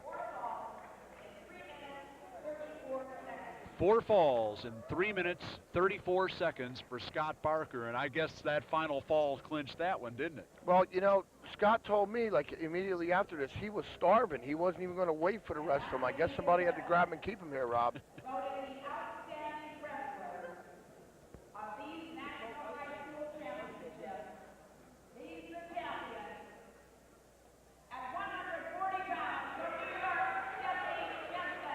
Well, I guess somebody must have been listening to us. We put out Jesse Jantzen for outstanding wrestler, and certainly did nothing to dispel that. Very tough weight class, outstanding high school career, did things no wrestler in New York State has ever done before, and he kept it right on going through this tournament. You hit it on the head, Rob, when you say, outstanding wrestler, yeah, but what kind of weight class was it? This was a tough weight class. The winner of the Jeff Reese Memorial Award as the outstanding wrestler, named after a wrestler from the same state as this year's winner. The presentation of the team trophies will be the final leg of this. And those awards will go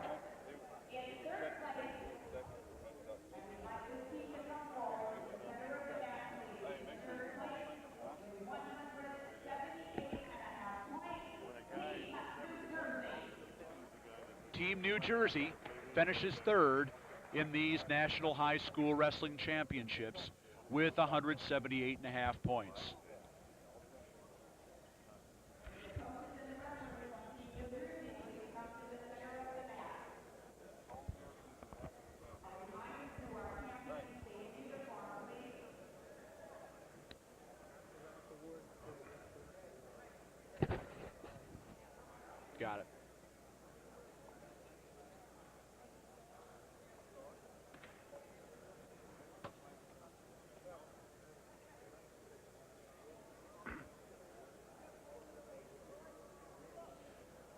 The third place award going to Team New Jersey.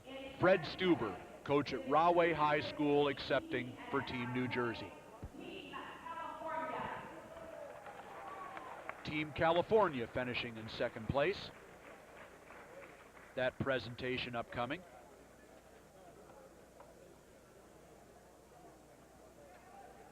And here they come, Team California, second place in the team race in this year's Senior National High School Wrestling Championships. Think one or two of these kids are going to see each other in the NCAAs, Rob? I think there's a distinct possibility. Just like the ones from 3 and 4 years ago faced each other this year. No question about it. Here's the presentation to Team California, runner-up in these championships. Always fun to see the kids get together for the mugs and the team picture at the end. They'd bring the dogs, the cats, everything in this picture. That's the way it's supposed to be. A lot went into it. There they are, Team California. Show me the love. 2000 runner-up. Show me the love.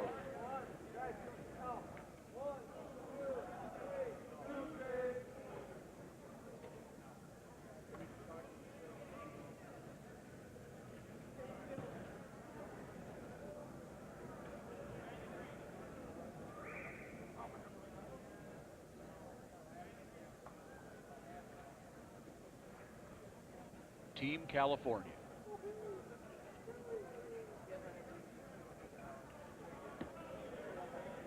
Lot of team, lot of pictures.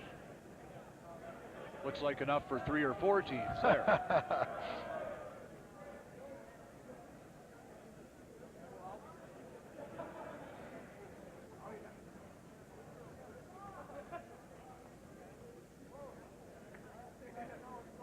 Off on our left here, we have Team Minnesota all lined up, Rob. We sure do, and they have they're a team all the way down to the uniform. It's fun to see. Yes, it is.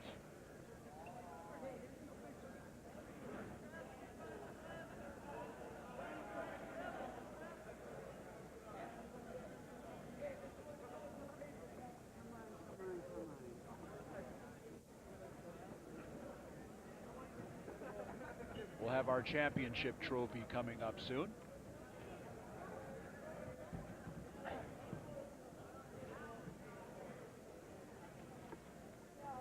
Looks like California brought half the state with them.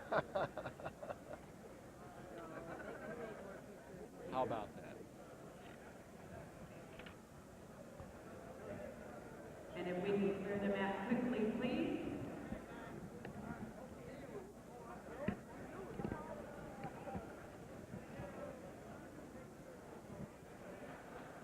There's Team Minnesota in uniform.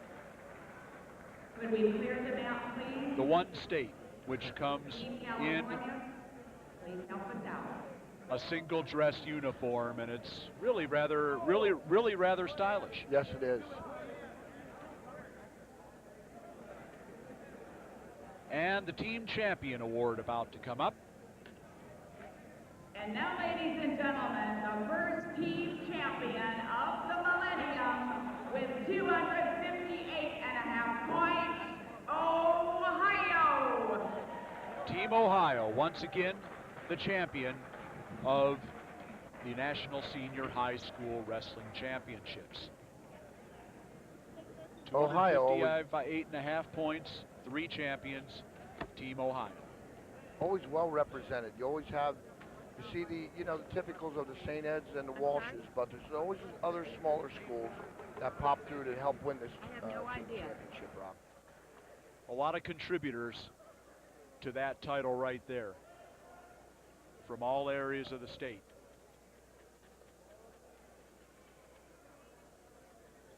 Team Ohio, the champion of this tournament.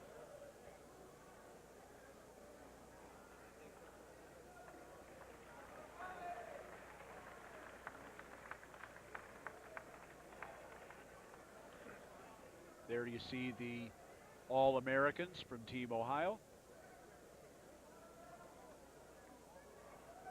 3 champions in the front.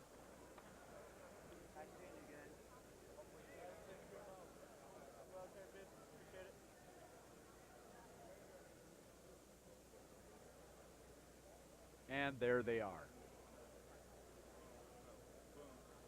Always a major player in this Senior National High School Wrestling Championships and the team champion in 2000, Team Ohio.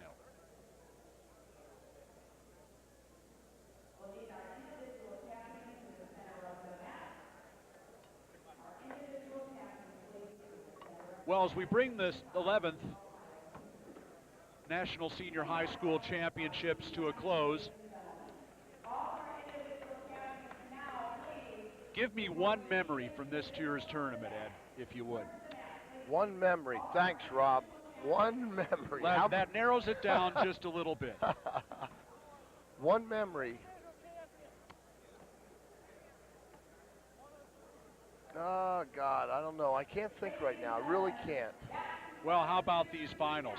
I think that's what the people watching this tape are going to remember for sure, because they sure were memorable.